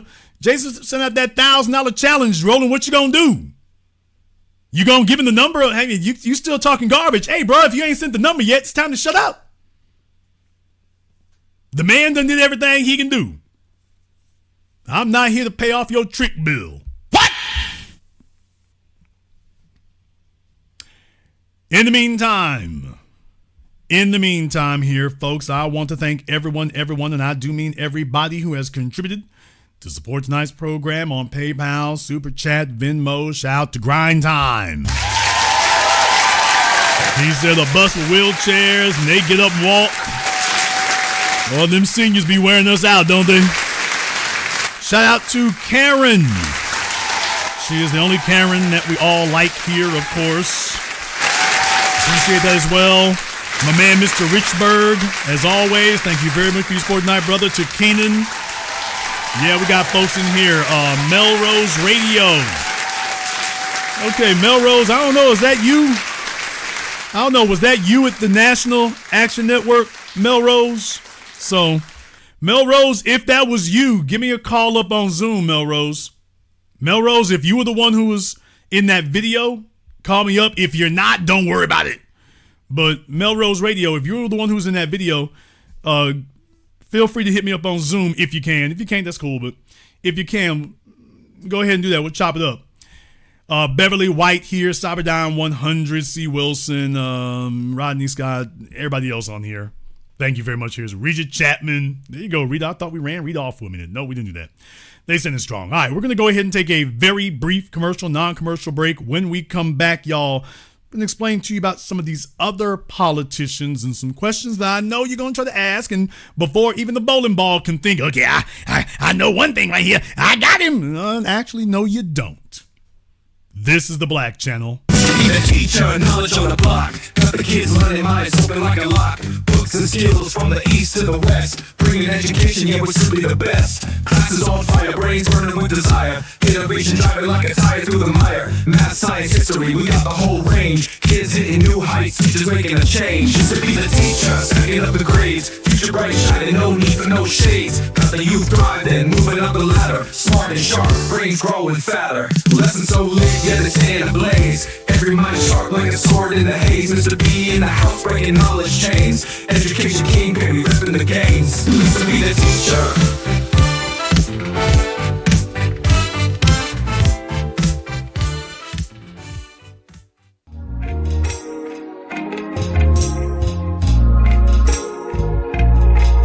Order yours today to experience all the benefits of Ash Kickin' Body Butter.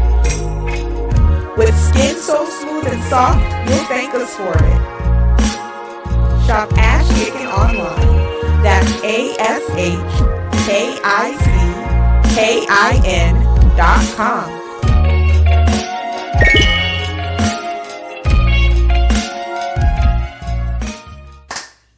Hi, this is Brenda Starr, creator of Poetry with a Purpose and author of the book Pressed But Not Crushed. Pressed But Not Crushed is an anthology of political poems that address current and historical issues in American descendants of slave population and African American population. The book describes slaveries and its residuals, Jim Crow segregation, social depredation, and other relevant issues to American descendants of slaves and African Americans, including the current political climate that does not address our issues.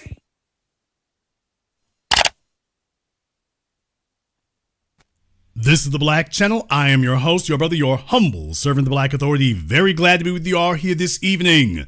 And the link to the Zoom is live for anyone who wants to use it. Perfectly fine there. Let's go ahead and discuss a few other things here. Now, Roland asked a question, which of course in the mind of the mentally quadriplegic, they think would be a very smart, slick thing and whatnot, because there's one more fallback position that he would try to take to defend himself. What he would try to do is try to invoke the name of the one or two people in Congress who have allegedly supported reparations. Here's the problem. I want to start with Congresswoman Summer Lee. Let's go ahead and start with Congresswoman Summer Lee. That's great. That's grand. That's wonderful. They've given some things and said some things talking about their support reparations. Okay, we really need to get into details because that trick bag language is a problem. However, let's just give you the benefit of the doubt. And let's just say that, okay, you support reparations, cash payments, tangibles for us, reestablishment of the Freedmen's Bank, we're talking about straight tangibles, financial, economically measurable tangibles. Okay, here's the issue that I still have. Representative Lee has not talked to us. Representative Lee, to any and everybody out there, the folks who's talking about they want our vote, okay, but here's the damn game y'all been playing. The game you've been playing is that, well, you'll send out a press release or talk or something, and then you'll go hide at the National Action Network or something. We ain't doing that. We've had rallies, we've had get-togethers, we've had screenings, we got hundreds of people in one room. We can make this happen anywhere or everywhere. But for those of you who are claiming you are our advocates, and yet for the only ones of us speaking on these issues, we're invisible. No, that's not going to be allowable. That's not permissible any longer. If we're all on the same page here, why you ducking us? If we are your constituents, if we are your supporters, why are you ducking us? So to anybody and everybody who claims to want to be a representative there, well, why are you all not supporting this person here? Because they're not supporting us. Ayanna Presley. Jason, are you upset? There is no beef with me and Ayanna Presley. Not that way, right?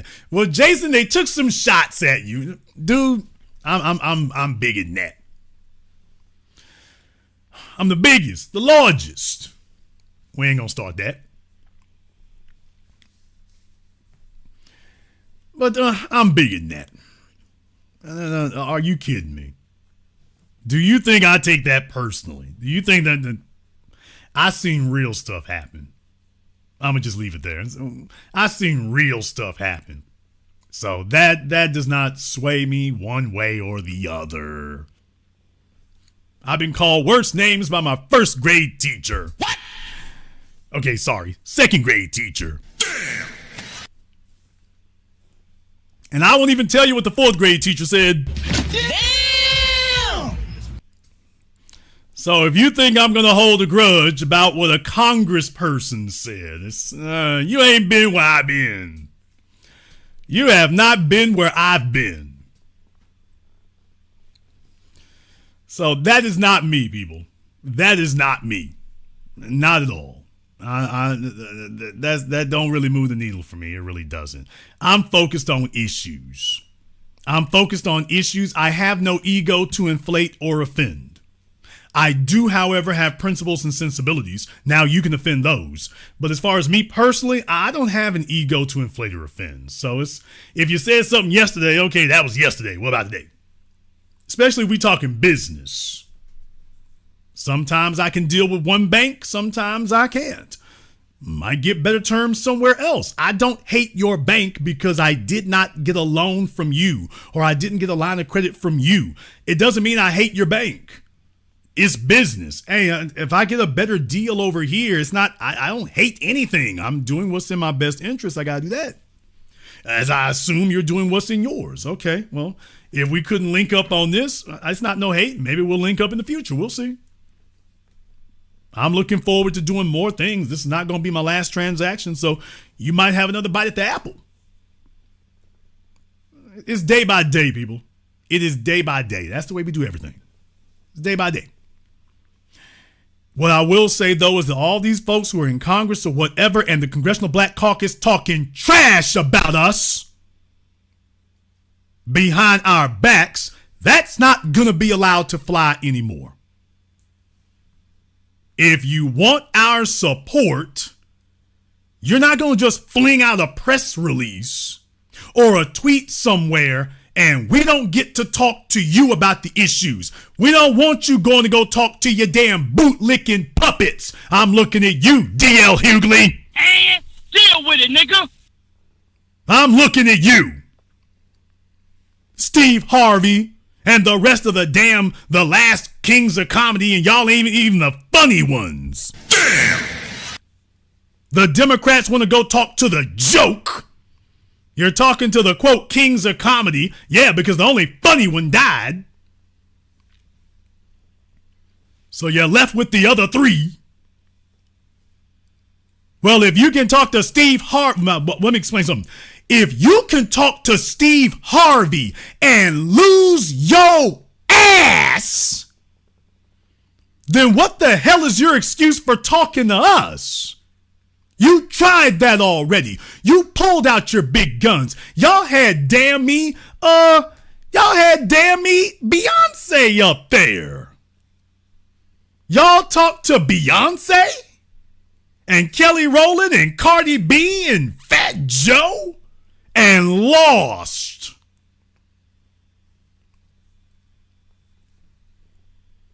Okay, so you can talk to them and lose, but you can't talk to us. You're not going to hold me to a higher standard than you held them. You talk to D.L. Hughley and Jermaine Dupri and any other damn retread from MTV that went stumbling through the damn studio and lost. So don't come to me talking about what you can't get from us and we're not big enough. What the hell? What would that even mean? We're not big enough. Well, not big enough to win. Well, them niggas wasn't big enough for y'all to win neither. Clearly, they weren't big enough for you to win either. How'd that turn out? So if they're good enough for you to go talk to and lose, then we are good enough for you to come talk to. So do not think that will be a defense. And we ain't heard from y'all, but we know that you're talking trash about us. But we're willing to put that to the side. I ain't on the forgive. All I need for you to do is stop talking trash. Just do that right there. We ain't looking for you to do the Keith Sweat thing. Baby, you ain't got to get down on one knee talking about, baby, I got to get up on your knees. I don't need all that. I'm here to talk business. I have never asked a banker to come to me begging. Get your ass up at this damn table. I'm looking at this paperwork. I don't do performance and theatrics. I'm here for dollars and numbers. That's it. I got other stuff to do. So we're not going to get to this. Forget about it. You can apologize to me on this paycheck. That's what you can do. I don't know if your apology is sincere. I don't know if your begging is sincere. I know these zeros on this check going to be sincere. I know that. So we'll just call that your apology. How about we do that one instead? You don't have to degrade yourself. You don't have to this, that, there, and the other. I'm on the same thing I was when you was cussing me out as I am when you're sitting there shaking my hand. I'm on the same thing. I ain't changed. So to Congresswoman Lee, Presley, and anybody else, you all need to come talk to us.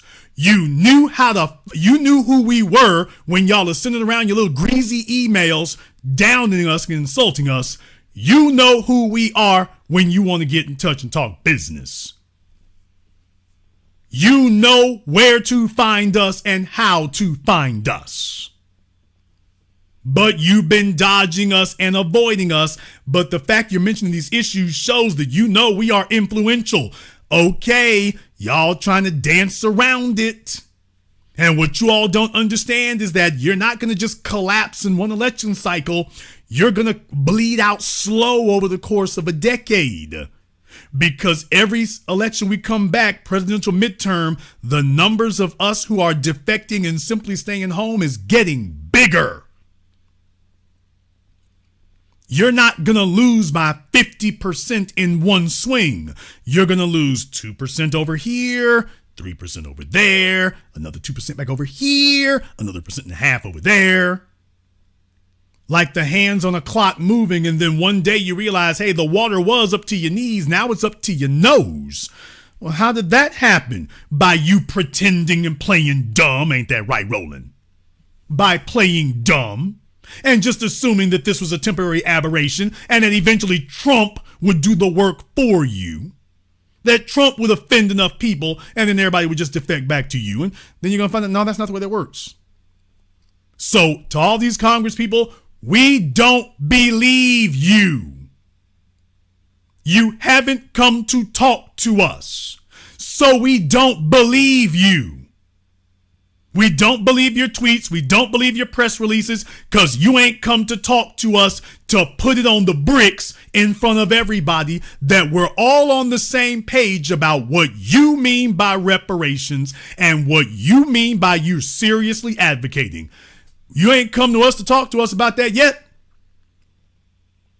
Now, I want to say one last thing. The problem with the jackassery of the internet audiences here is that folks want to see folk get entertained and whatnot. I don't do that kind of garbage. That's for the low level, low rent, low brain cell count people. When I talked to Jill Stein, people, that wasn't me to sit up there and go back and forth with her. There's a bunch of folks out there that do not realize, wait a minute, when somebody is sincere about something, you don't have to put words in their mouths.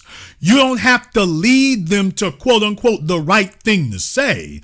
They already know what the right thing to say is. I'm not here to put words in your mouth. Whatever it is you mean, I want you to tell me what you mean. I already know what I mean. You said that you mean the same thing that I mean. Great. Why don't you tell me what you mean? Well, Jason, why didn't you press her on that? That's a dummy for you. I'm not here to press her. She heard the question. Now, you're either going to give a straight answer like you do on everything else, or you're going to start giving some of that little weasel talk we hear. My job is to just say, hey, what you on? And then you're going to tell me, and I'm going to sit back and be quiet. I'm not going to put words in your mouth. I'm not going to tee you up and prime you up. I'm just going to sit back and ask a question, and I'm going to let you ride. And if you're on the right thing, everybody's going to hear it, but what I'm not going to do is start talking and leading you in the right direction and giving you a little bit of prep and give you a nudge over here and a nudge over there. These other folk ain't got to nudge you. Why do I? If you sincerely mean this, ain't got to be no nudging. If you're sincere, you're going to say the same thing I'm saying. When I ask this question, you're going to fill in the blanks just the way I would. If you are sincere. But if I gotta nudge you and follow up and, well, you know what I mean? What about this part? Are you sure you mean it like that? I mean, but what if it's really... No. She said she meant the same thing we did. I'm not nudging you. Whatever answer you give, that's going to be the answer it is. And everybody heard you. See, that's what happened to Kamala Harris. Kamala Harris was expecting to get nudged, and the folks she talked to didn't do that. Charlemagne didn't nudge her, talking about a rising tide lifting all boats. The woman she was talking to, unfortunately, didn't nudge her when she said, you expect me to just do something for black people. No! They didn't nudge her. And the answers sat where they were, and she spent the rest of her political career trying to explain that away. That, oh, we just didn't quite understand what she meant by that. No, folk, you don't have to lead nobody to that. If they really are sincere, they have no problem being very clear and very satisfactory to every other group out there that I previously mentioned. So when they talk to us, all we got to do is ask the question. Then you shut up and let them respond. And when they stop giving you straight yeses and straight nos and start giving a bunch of meandering metaphors and talk, it's like, okay, you on that bull jive. But I'm not going to help you clean up your answer. We're not going to help you clean up your answer, and we're not going to help you massage your responses. Whatever you mean, you're going to have to hold that. You had one shot, strike it back. That's all you should need. That's all you should need. So to all the representatives, before anybody says, well, Jason, what about this person over here and that person over there? Have they come to talk to us yet? I don't think so. Hey, let me go ahead and jump over here on Zoom right quick. I think I got Melrose Mike up here on Zoom. All right, Melrose Mike, unmute yourself. Lower left-hand corner, microphone. Lower left-hand corner is the microphone. He's working on the concept, y'all. I got a bunch of fingers at me here, but he's working on the concept. If you're on your cell phone, it's the lower left corner. If you're on something else, I'm not sure. Okay, try taking out those earphones. Try taking those out, but you'll probably need to get a little bit closer. See if that helps.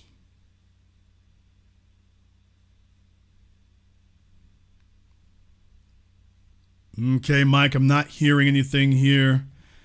You might need to check your audio settings for me here. Let me go ahead and put you back in the waiting room and see if you can get yourself unmuted there. So we'll try to get him up, y'all. I'll come back to him here in just a moment. Let me see if we can get Bruce up here on Zoom for me here right quick. Let me see if I can get Bruce up here. Waiting to see if we can get Bruce here. I'll give you a few moments here, Bruce, and then we got to move on. Bruce, let me see. Got 5 seconds here, Bruce. There you go. All right, Bruce, what's on your mind? It's just, first of all, I saw the guy when he made that statement, and I also saw how the guy was talked about, and I was like, wait a minute. And then Roland, oh man, he is lost, because I'm an old man and I know what you have been talking about, and all of the rest of the people on black media have been talking about. Well, his job there, brother, is to run interference. Back when they were on cable TV, they could filter answers. They could filter responses. They could, curate those things. You just didn't get heard. It was all a great big one-way conversation. They had a megaphone. Now they're in an environment where broadcast TV and cable TV are irrelevant, and the arena of ideas is wide open, and they're finding that, they're not influential anymore. So they're just basically fighting for their relevance. I'll let you have the last word. Well, this is what I'm saying. Even though, even when Clyburn was running and the people voted and the guy lost, but it still doesn't change what he believed and what everybody else believes that are on code. And if you're not on code, hey. That's it.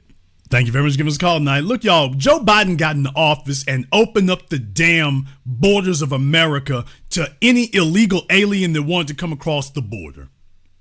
You want to talk about doing stuff that was unpopular? You want to talk about doing stuff without a vote?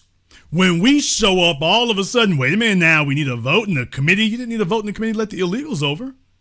You didn't need a vote in the committee to fund Ukraine.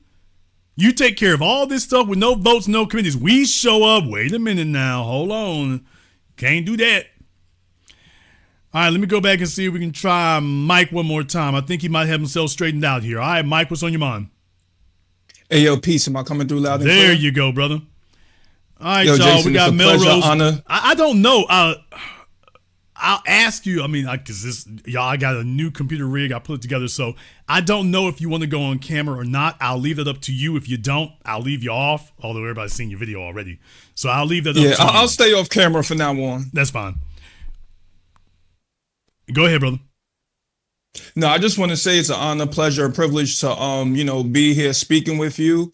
And the video, my most recent submission at the National Non-Action Network convention, that wouldn't have been able to happen without you, Professor Black Truth, Tariq, and the new Black media for equipping us with the words and the knowledge to be able to be prepared in those situations. So I want to say thank you again very much for your years of knowledge, wisdom, and teaching. Well, thank you very much, because as you know, now, was that up in New York? Where was that? Yes, sir. Okay. It was from the 8th to the 11th in New York City at the Sheraton in Times Square. I went on the last day on the 11th. Sheraton in Times Square. I can only imagine how much that cost them, because I know how much it costs me. But that's the kind of thing I'm talking about, because I'm just one person. I can't be everywhere. I go to New York. I think I show about once or twice every year. I try to get through there. But for the rest of you who are there, what you did is a textbook example of what I've been wanting everybody to do the whole time. You were informed on the issue. When you had the microphone, you didn't have to do a bunch of wind up. You didn't say, assalamu alaikum, shout out with the fez on the head. No disrespect to them. You got straight to the point, named what it was. Your first question was a ball, hit the ball right out of the park. Who in here is under the age of 35? And then you didn't just ramble. You put it in context that this is the issue right here. And y'all don't get it. When we're talking about reparations, you went straight and you defined it. It's not just cash payment, but it starts there. And everything was all wrapped up in a nice, neat little bow, and you have just agitated the hell out of them. So what you did is a textbook example of what I've been trying to coach everyone and advise them to do it. All I can say to them is, hey, watch what he did. Just watch this video right here. Do this. Just do this. That's all you have to do. I was only able to do that because of you, Jason. Well, I'm glad you were paying attention. And as you saw, the good thing about it is, by the way, they didn't even want to follow up with you. So to the rest of y'all who are scared or nervous about that or whatnot, if you do it the way he did, you don't have to worry about them following up. After you say that, they don't want to say anything else. And they understood exactly what you meant. There was no one in there who did not understand what you meant, what you were getting at, what you were talking about. They didn't have to question, well, what do you really mean? They knew exactly what it was. When you talked about Al Green, you made it very clear. It's like, yeah, he ain't really talking about reparations. They couldn't argue about that. And they didn't want to bring him back to clarify either. Because like, wait a minute, I do mean reparations. Oh, great. Why don't you explain real quick? Well, I mean the scholarship and, we can have, it goes straight to that. It's like, okay, there you go. That's exactly what we meant. So, brother, I mean, that was a textbook example of what I've been trying to coach people how to do and show them how to do it. And I'm proud of what your work was there. Now they're out here screaming and angry and mad about it, but it's too late. Yeah, it's nothing they can do about it. We gonna keep pulling up. And when you use the term force multipliers, I internalize that and I look for the opportunities to be a force multiplier. And that submission that I gave at the NAN joint, that wasn't the first time that I went viral saying the same exact thing. I've went viral before on 2 other occasions where I basically said the same exact thing. The only difference is this time at the NAN joint, I was able to be more effective and say everything in a shorter amount of time, because the 2 previous times, I said the same thing, but it was a bit longer. But this time I was able to get the point across, get the agenda across real clear, real quick. And once again, that's just 100% thanks to you all here in the New Black Media. And I understand it can be a little challenging sometimes because, I speak every week, so I just do this all the time. And I know the general public doesn't do that all the time. And getting somebody to make all their points within generally like 20 or 30 seconds can be challenging. I understand that, which is why you got to practice. Everybody's got to practice doing that, because when you get your moment, you're going to have just one shot at that. And if you're bumbling or meandering or rambling, you lost them. So whatever you did before, obviously you've gotten some practice in, and what you did this time was so crisp and concise and to the point and so well encapsulated. The ability to communicate is to make the complex simple. And even with me, like here I speak a lot longer, but when you all listen to my radio interviews, when people interview me on the radio, notice my answers are a lot briefer. Not because I can't talk more, but because you're in a different audience. And that's a real thing when you're talking to a large audience, to be able to make it very concise and to the point. You would love to be able to have a follow-up, but you ain't gonna get that. So what you really need to do is make your point and you start a conversation. And the general audience will take it up from there. And that's what you did. You started a conversation. And the old media was hoping they could use it, and it didn't go the way they were hoping it would be. And they've been trying to figure out a way to debunk it ever since, and they ain't gonna touch it. They can be mad about it, but they're not gonna be able to undo what you did. Just simple as that. They can't undo it. And I know Reverend Al had a few comments too to make. I know he was talking to y'all, but it's just more of the same. It's like, hey Al, this is what we own now. We're not here to go to Barney's or whatever and hold somebody up for a few jobs or something. If you want us to support Democrats, you're gonna have to start talking about systemic benefits. And we're not taking symbolic benefits anymore, or individual benefits for one person over here. We're not doing that anymore. This is what we're on. And I think what really got them was you came out clarifying that this was a generational issue, which really points to the efficacy of the National Action Network. Because I also saw the video of the female who was there. There was a video of a female who was there, and she was talking about how we need to support the illegals and all this stuff. And it's like, yeah, this is exactly what we're talking about. This right here. This is exactly the problem. And it's a generational thing, because the older folks they're receptive to that. You put them on notice. Yeah, we're not going for that. and it's a generational thing, and you guys are out of touch, and saying it to their faces, they couldn't pretend they didn't hear it anymore. They heard that. So now the question is what they're going to do with it. Now, I know what the answer is, but you put the ball in their court and they couldn't ignore it. Because of you, they're probably not going to do another open mic night. What? You're probably the reason. I don't think that. I think this is the last open mic night. I think from here on in, they're going to be filtering and vetting people before they let them get the microphone. So I'm glad you got that one in, but this will probably be the last time you get it. I'm glad I was able to be the grand closer. Well, you did a great job here, brother, so I appreciate it. You know, this is exactly the kind of thing we're going for there. How old are you? 38. Okay. Well, dude, like I say, you did a good job. Everything was in place. You ought to be proud of your efforts. Hopefully you get another opportunity. Although I wouldn't imagine they might do you like the casinos do. Hey, you see this fella right here, don't let him in. So you might get like the casinos and banned from every place they go. So hopefully not. Too late. They can't rewind it. It already happened. Well, put on some shades and the Humpty Hump nose, and you might be able to sneak back in again. Thank you very much for giving us a call tonight, brother. We appreciate that. Yeah, y'all. That was Melrose Mike right there. A textbook example of how to do it. When the folk were talking to James Clyburn, to get the right points in, don't worry about making a speech about it. You're really just starting the conversation. You make those points, bam, bam, bam. Even if you have to practice it, folks, a lot of you need to. If you don't have experience in public speaking, that's fine. Extemporaneous speaking, that's fine. It takes a little bit of practice, but if you really want it encapsulated, take a look at what he did. You literally could just repeat what he said word for word, and you'll do just fine. You don't have to reinvent the wheel. You just have to amplify what we're doing. And take a look at what happened. They all fell to pieces. Al Sharpton, Roland, they all fell to pieces because, you can't really fight it. And they didn't want to continue the conversation because, you have to actually deal with what he said, and they didn't actually have anything to respond to what he said. We're the old, the decrepit, and we want you all to vote so that we can get diabetes and blood pressure medicine. We in New York City and can't afford to live. Well, let's start with us old folk and our diabetes medications. Okay. Because what he had to do right there, when you make this a generational thing, now you have to get the old folk to say, what is it that they're advocating for that benefits you? And then you have to have the guts to say, when they're talking about Medicare and Medicaid, hey, that's for your hover around ass. I'm not on prescription pills. What about me? What are you advocating for that's going to help me? Because every time we talk, we keep talking about you, and that we done with that. What about us over here? Every time we turn around, they want the young folk to sit up here and talk about what they're going to do for them, election after election. Okay, you old cats, it's time for y'all to put something back in the till over here. Y'all always taking stuff out. You want everybody to float you. What are you doing for us? What are you voting for that benefits us? The folks on the 35 who are pulling the damn wagon. What are you doing that's benefiting us?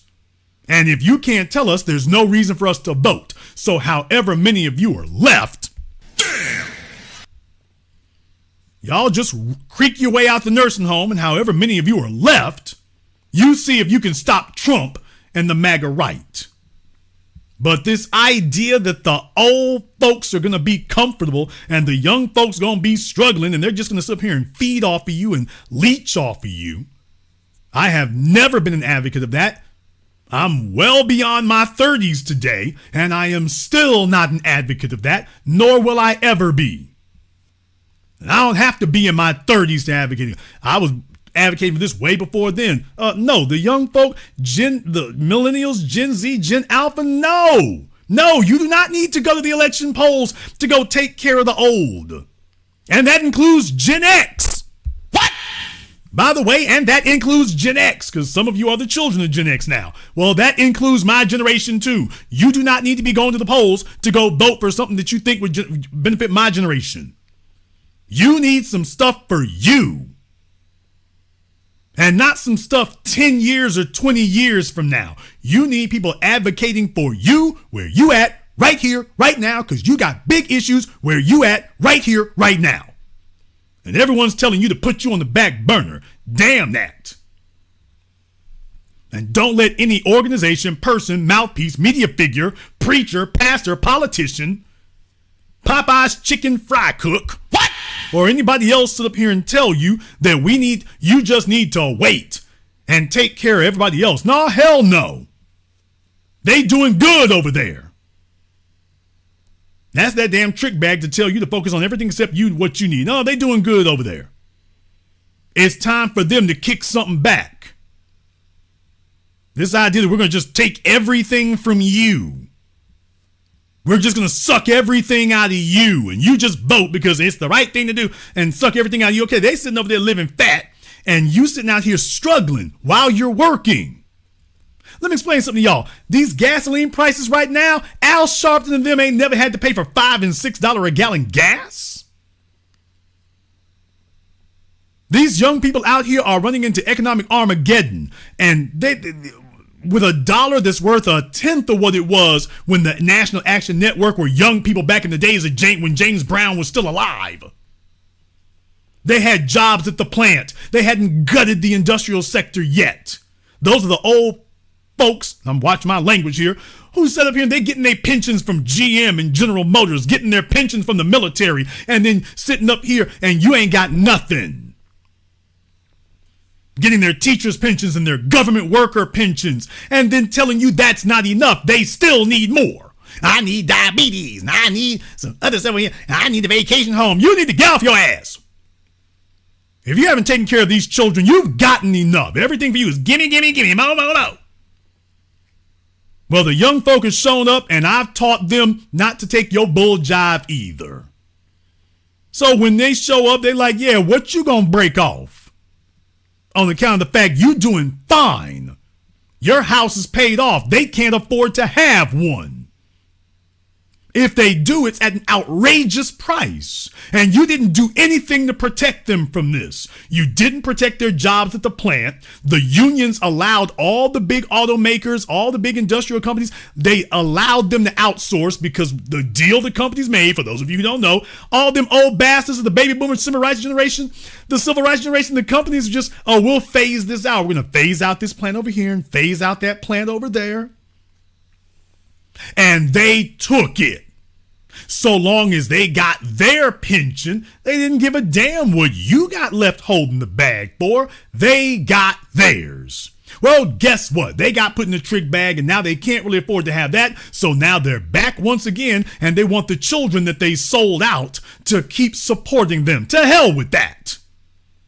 Your political agenda does not need to be supporting the folks who had their chance. They could have done the right thing. And they didn't do the right thing then, and they're not trying to do the right thing today. That's the killing part. They still don't want to do it. A completely corrupt, derelict generation.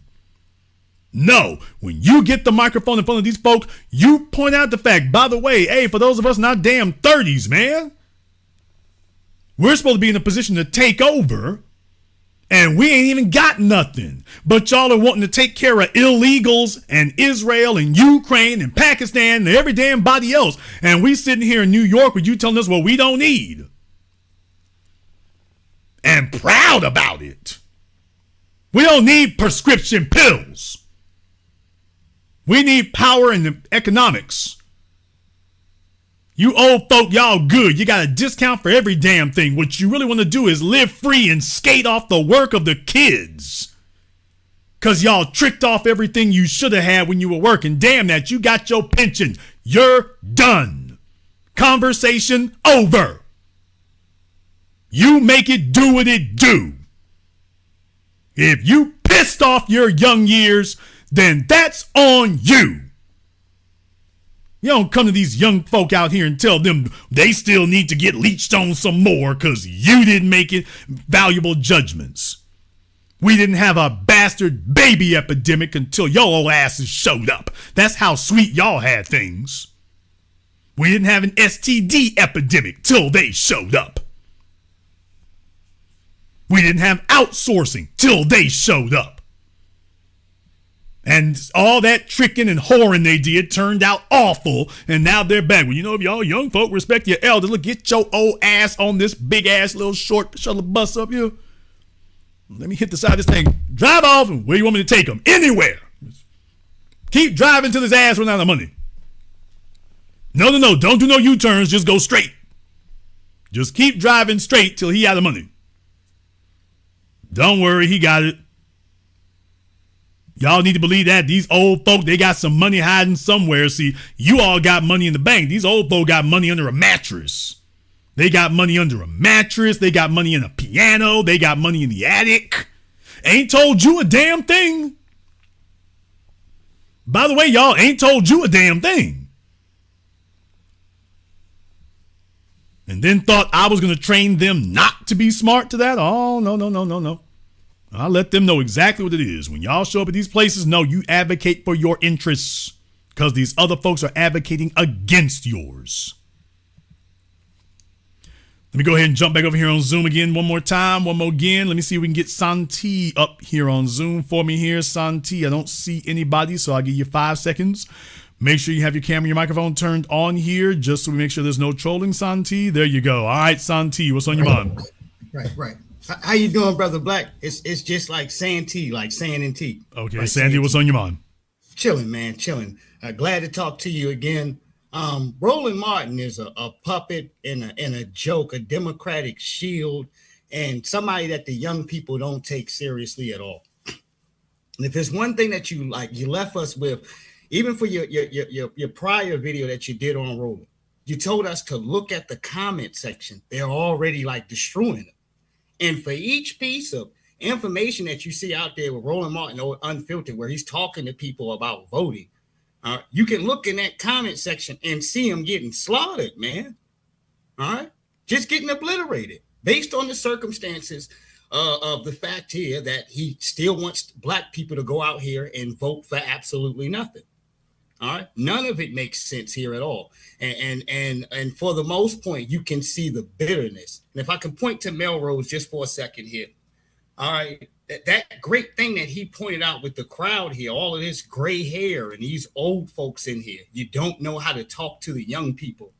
All right. I also think that that's a mission that they don't give a rat's behind here, Halls, what happens with the young people. As you say here, my OG here, it's about them having a peaceful death. Yeah, I mean, they're right there with the Democrats to see if they can exploit you and use you up.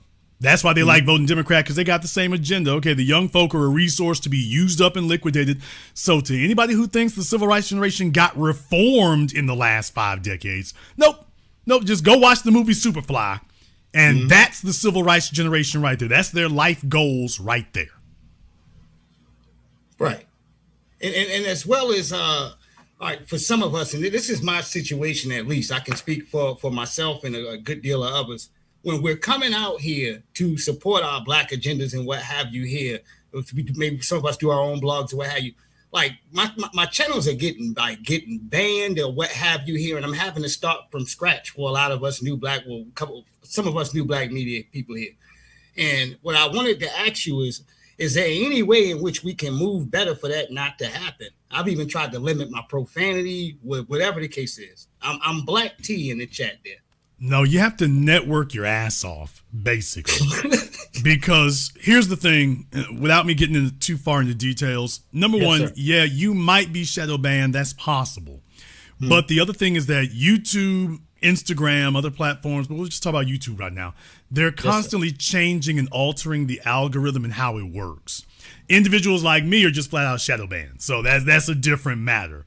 For some of the rest of you, however, the way you get around that, especially if you're a smaller channel, which I'm assuming you are, if you're a smaller channel, the only way to get around that is you really have to network, promote. There are different tools that do different things. For example, there's less suppression of the post option. There's less suppression of the shorts option. You'll still be running headwinds there, but there's less suppression of it. Now, I don't really use shorts, but YouTube can't really afford to nerf shorts as much because Instagram and TikTok are really heavy about that, and YouTube's fighting real hard to be relevant in that space. So you will find less friction where that's concerned. But the other thing is, don't rely on YouTube. YouTube is where you broadcast, but you need to be have a social media platform everywhere. So Facebook, Twitter. I'm not a big TikTok person, but you can use that too. But though you want to leverage every avenue that you can. And YouTube is simply one platform among several. So you know me, I got several platforms already. So I've got like 140,000 followers on Twitter, just Twitter alone, which technically is almost twice the number I have here on YouTube, technically speaking. But don't just rely on how do I get YouTube to act right. You need to leverage everything. You need to work with other folk, no matter how big or small, especially if you're a smaller channel. It doesn't matter how big or small. It's really about being seen in other places because they can't shadow ban everything. So that's really the best workaround for that. And, or if you got money to promote yourself, that's another option as well. But that's up to you. But you're really going to have to network your ass off and work with other people as much as you can. Yes, indeed. Thank you. I definitely appreciate that. And thank you throughout the years, not only just for guiding myself as a young person, but for all of us. We've needed you, big brother. All right, absolutely. And I'm gladly appreciative of all the knowledge that you have provided me and the rest of the youngins out here. Thank you. I appreciate all of you. If I could say one thing about Melrose Mike and whatnot, if I had been there, I wouldn't have been saying anything. Even if they had been demanding I do so, because I would have just told them the same thing I've always told you all. Hey, I'm just the messenger. Mike, Santee, all of you, you are the message I came to bring. I'm just the messenger. So, y'all, once I ain't got nothing to say to that. You all are the message. Thank you very much for giving us a call tonight, brother. Appreciate that. Yeah, especially in the social media space today and YouTube space today, if you're starting out and whatnot, you really got to do a lot of banging around and get your face seen in as many places as you can, not just on YouTube. YouTube is a place where you can lead an audience, but you promote yourself everywhere. Places like Facebook, as a matter of fact, Facebook has a lot less friction today than it ever did. Back in the old days when Facebook was young, they could afford to shadow ban and block folk and stuff, man. You know how hard it is to... When's the last time you saw anybody get put in Facebook jail, y'all? What? Damn! I mean, legitimately, remember they used to just put us in Facebook jail for any old damn thing. Close your account, Yeah, back when they used to be the only dog on the block, Facebook used to be oppressive, remember? Oh, I mean, they would throw their weight around bad. Now that there's a bunch of other competition and the audience has gotten older and they can't really afford to lose anybody on Facebook anymore. Y'all notice it's not a whole lot of blocking folk anymore like it used to be. Back in the old days it was, but I'm not saying it doesn't still happen, but it's a lot harder for it to happen now than it used to be. So, if you're able to leverage platforms where they're not doing that kind of thing, so what I'm saying is that they're a lot less liable to hide your channel or hide your posts or stuff because they want to keep you using Facebook because it's too easy for folks to move on to something else. So Facebook is fighting hard to keep folk on their platform. They're fighting hard to do that. So for that reason, you're going to have a lot less friction. They're going to be suggesting people to you. Go ahead and run your numbers up for your Facebook list. All right, you get 3,000 or 4,000 people on your friends list. That's 3,000 or 4,000 people. You got a link to your YouTube. You can share your YouTube videos, things like that. The same thing works on Twitter. The same thing works to a lesser degree on Instagram. It's to a lesser degree there, but leverage these other things, man. Leverage these other things, and that's how you get around YouTube's thing, because YouTube is hitting big right now, so YouTube is where Facebook was, so they can afford to do a lot of abuse, and they're doing it. But these other platforms should be feeders to bring you here. Don't rely on getting everybody on YouTube. Use these other places that are not blocking you and use those as feeders to steer an audience to your YouTube channel. And don't do a bunch of spamming, though. Don't do that. That's never good. Don't have folk go to your Facebook and all they see is a bunch of YouTube videos. Don't do that. Just make 4 or 5 posts and a YouTube video. 4 or 5 posts about different things and a YouTube video. But don't just have a YouTube videos and stuff, because that's just kind of spammy. All right, let's go ahead and jump back over here on Zoom. I just had to sprinkle y'all with some game here right quick. All right, Superpower Media, we got you here on Zoom. What's on your mind, brother? Jason, this is all your fault, Jason. I know. You got Roland Martin like he just smoked a big rock. I've never seen somebody look like this, man. His eyes poking out, big neck. He don't know what to do. He got the inflammation. Boy, he got the damn inflammation. What? I'm telling you. He looks scary, man. This dude look like a werewolf. But I'm gonna tell everybody how it's your fault. When you put up those billboards in New York and Dallas and all across the country, man, people don't realize how big of an impact that was. And I respect you for that, because you came out of your pocket. And those billboards ain't cheap, man. and you came out of your pocket and you did what you needed to do, and you got on a bumper, man. And this is a result of that they can't believe that how you changed the game far as, and when you said cut the check, that was a game changer. The billboards was a game changer. You always telling us that just keep going and don't stop, and we're gonna change this whole atmosphere of this politics. And now you look, the new black media runs the yard, and they can't figure out how to change it because we're never going back to the same. When they speak of reparations and they try to come with this clown show talking about, well, you got to do this and no, I'm gonna tell you how Jewish people get whatever they want. They buy their politicians, man, and that's how they've been doing it.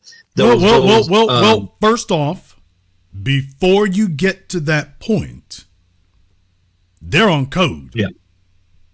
Yeah. First and foremost, they're on code. If you stop to have a conversation with them, more often than not, you're going to find a convergence of the agenda.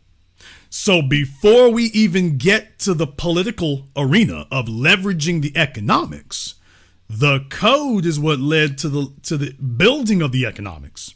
The politics is the leveraging of it. So before you even get that far, first you are going to meet a community that is on code. Same thing when you move over in the Asian community. It don't matter what part of Asia it is, including Russia. What?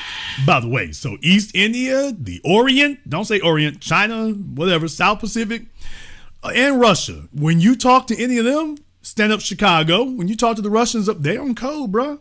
They on code right there. So the politics come a little bit later. When you talk to them, bam, you're immediately going to meet a group that is on code. You go to another block, they talking to you the same way.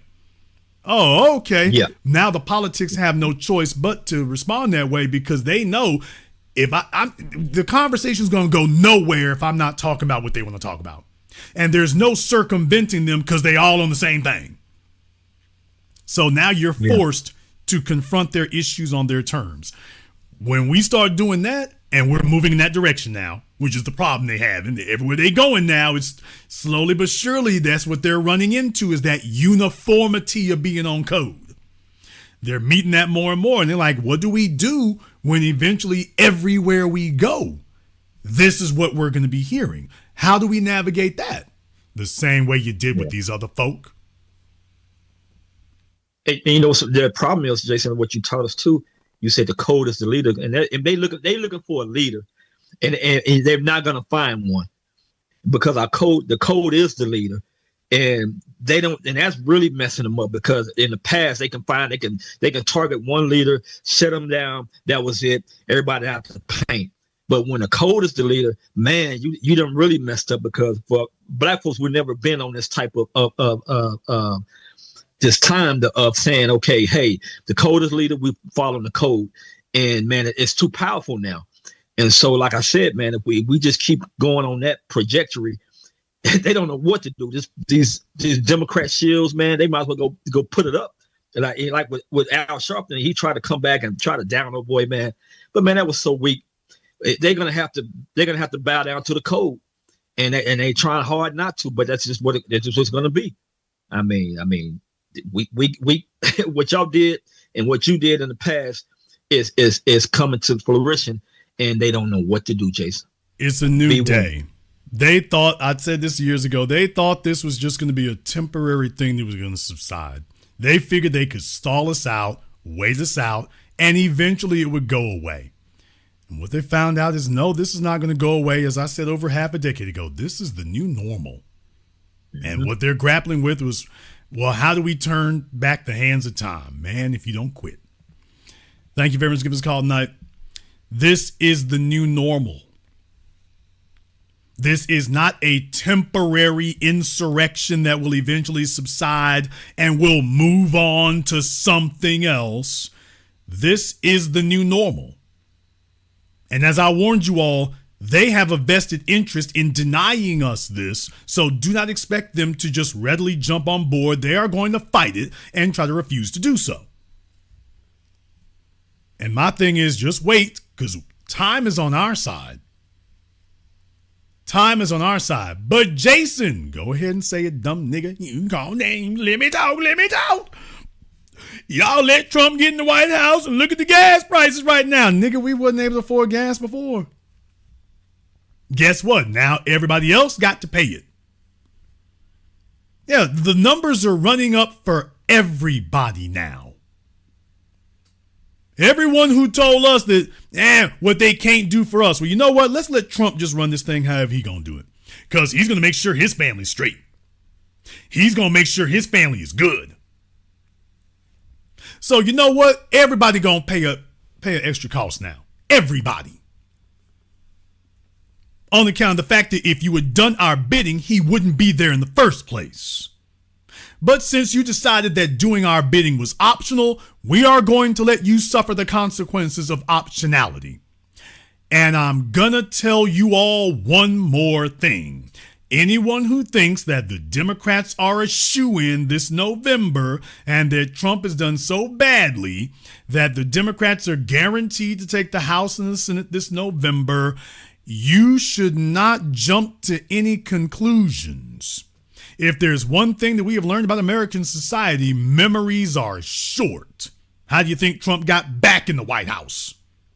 Memories are painfully short.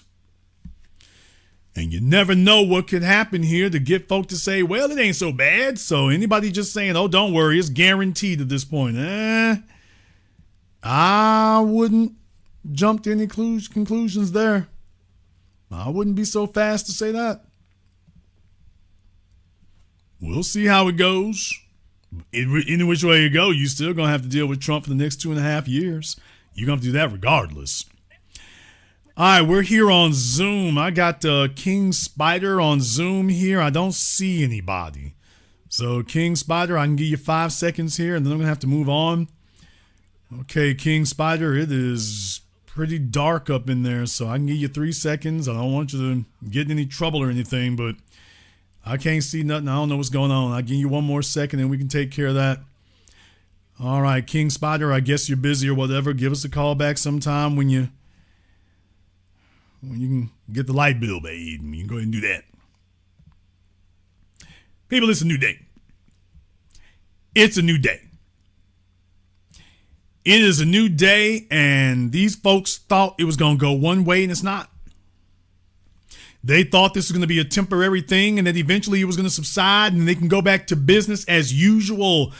They thought they had a clean lane, because you see, these people have their little social circles and their little communication bubbles, and they only talk to each other. They don't talk to anybody else. They only talk to each other. And what they've been telling each other, these people tell each other lies. They tell each other lies and propaganda so they can get paid. They grossly exaggerate their relevance, grossly exaggerate their abilities, grossly underestimate and understate how severe the situation is against them. Because that's how they get paid, y'all. These people are treating politics like a job, political consulting like a job, media operations like a job, and they're constantly going around hitting money. Y'all just keep that in mind. So they have a vested interest in feeding each other falsehoods because they capitalize on it. They get the little money off of it, and then that's it. That's what bothers them about us, is that we're not within those circles. Damn! Their ability to buy us off and influence us is a whole lot less because we got ours and we didn't have to do it in their circles. See, I'm not sitting back begging and badgering for a check from Kamala Harris. So I can say different things about Kamala Harris than Roland Martin can, because Kamala Harris gave him a few $100,000 and basically has a receipt for his ass.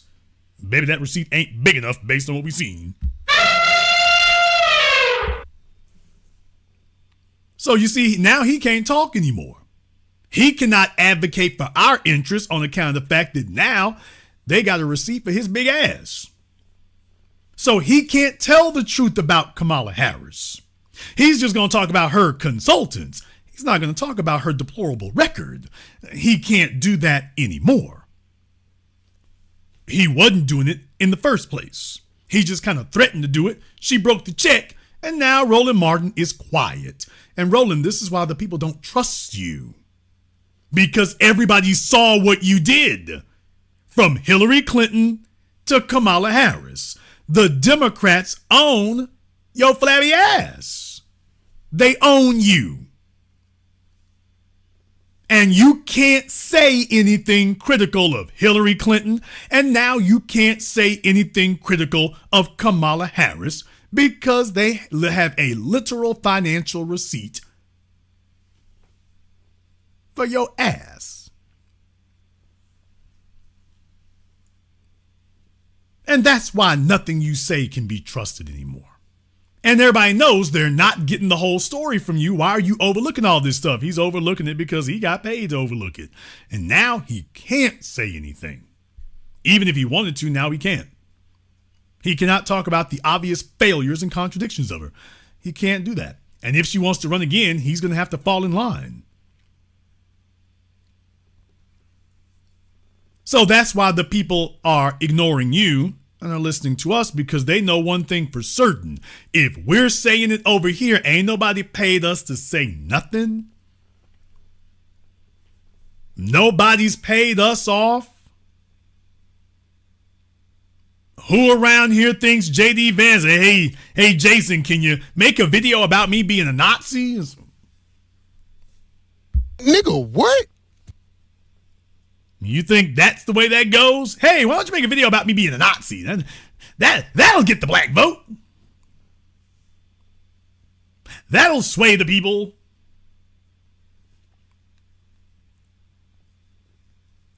Everybody knows when they come here, hey, this is the only outlet that isn't paid off. This is the only outlet that isn't owned by the political establishment. This is the only outlet that isn't soliciting a check from the very people that you're supposed to be monitoring and policing.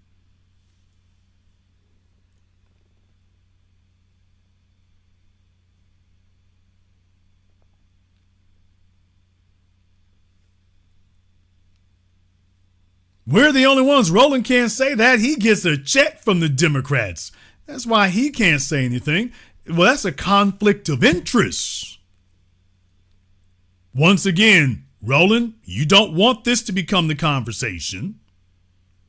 How can you honestly report on Kamala Harris and she pays you? That's a conflict of interest. No wonder you don't say anything honest about her. You're completely owned. You have a complete conflict of interest.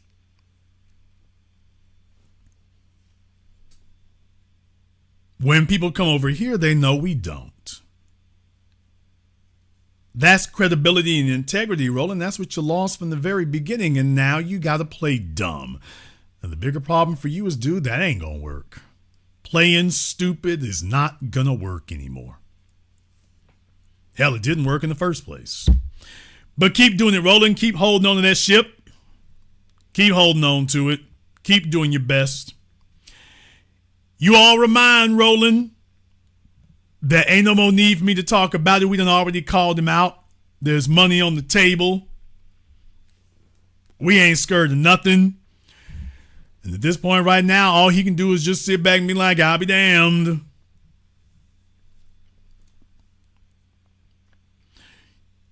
By the way, Roland, I don't know. I might let you go ahead and put that on that Sprinter van. What?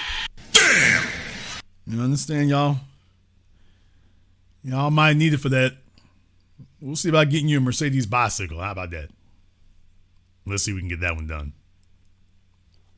We're going to go ahead and wrap things up here tonight. I want to thank everyone who's contributed for tonight's program on PayPal, Super Chat, Venmo. Shout out to Keith Caldwell. Thank you very much for your support tonight here, Keith. To Ambrosia.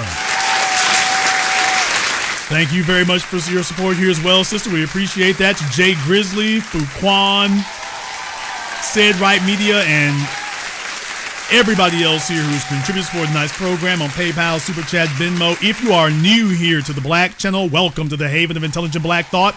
We do this every weekend, holidays, some days in between. So click that subscribe button and that notification button. Join us each and every time that we are here.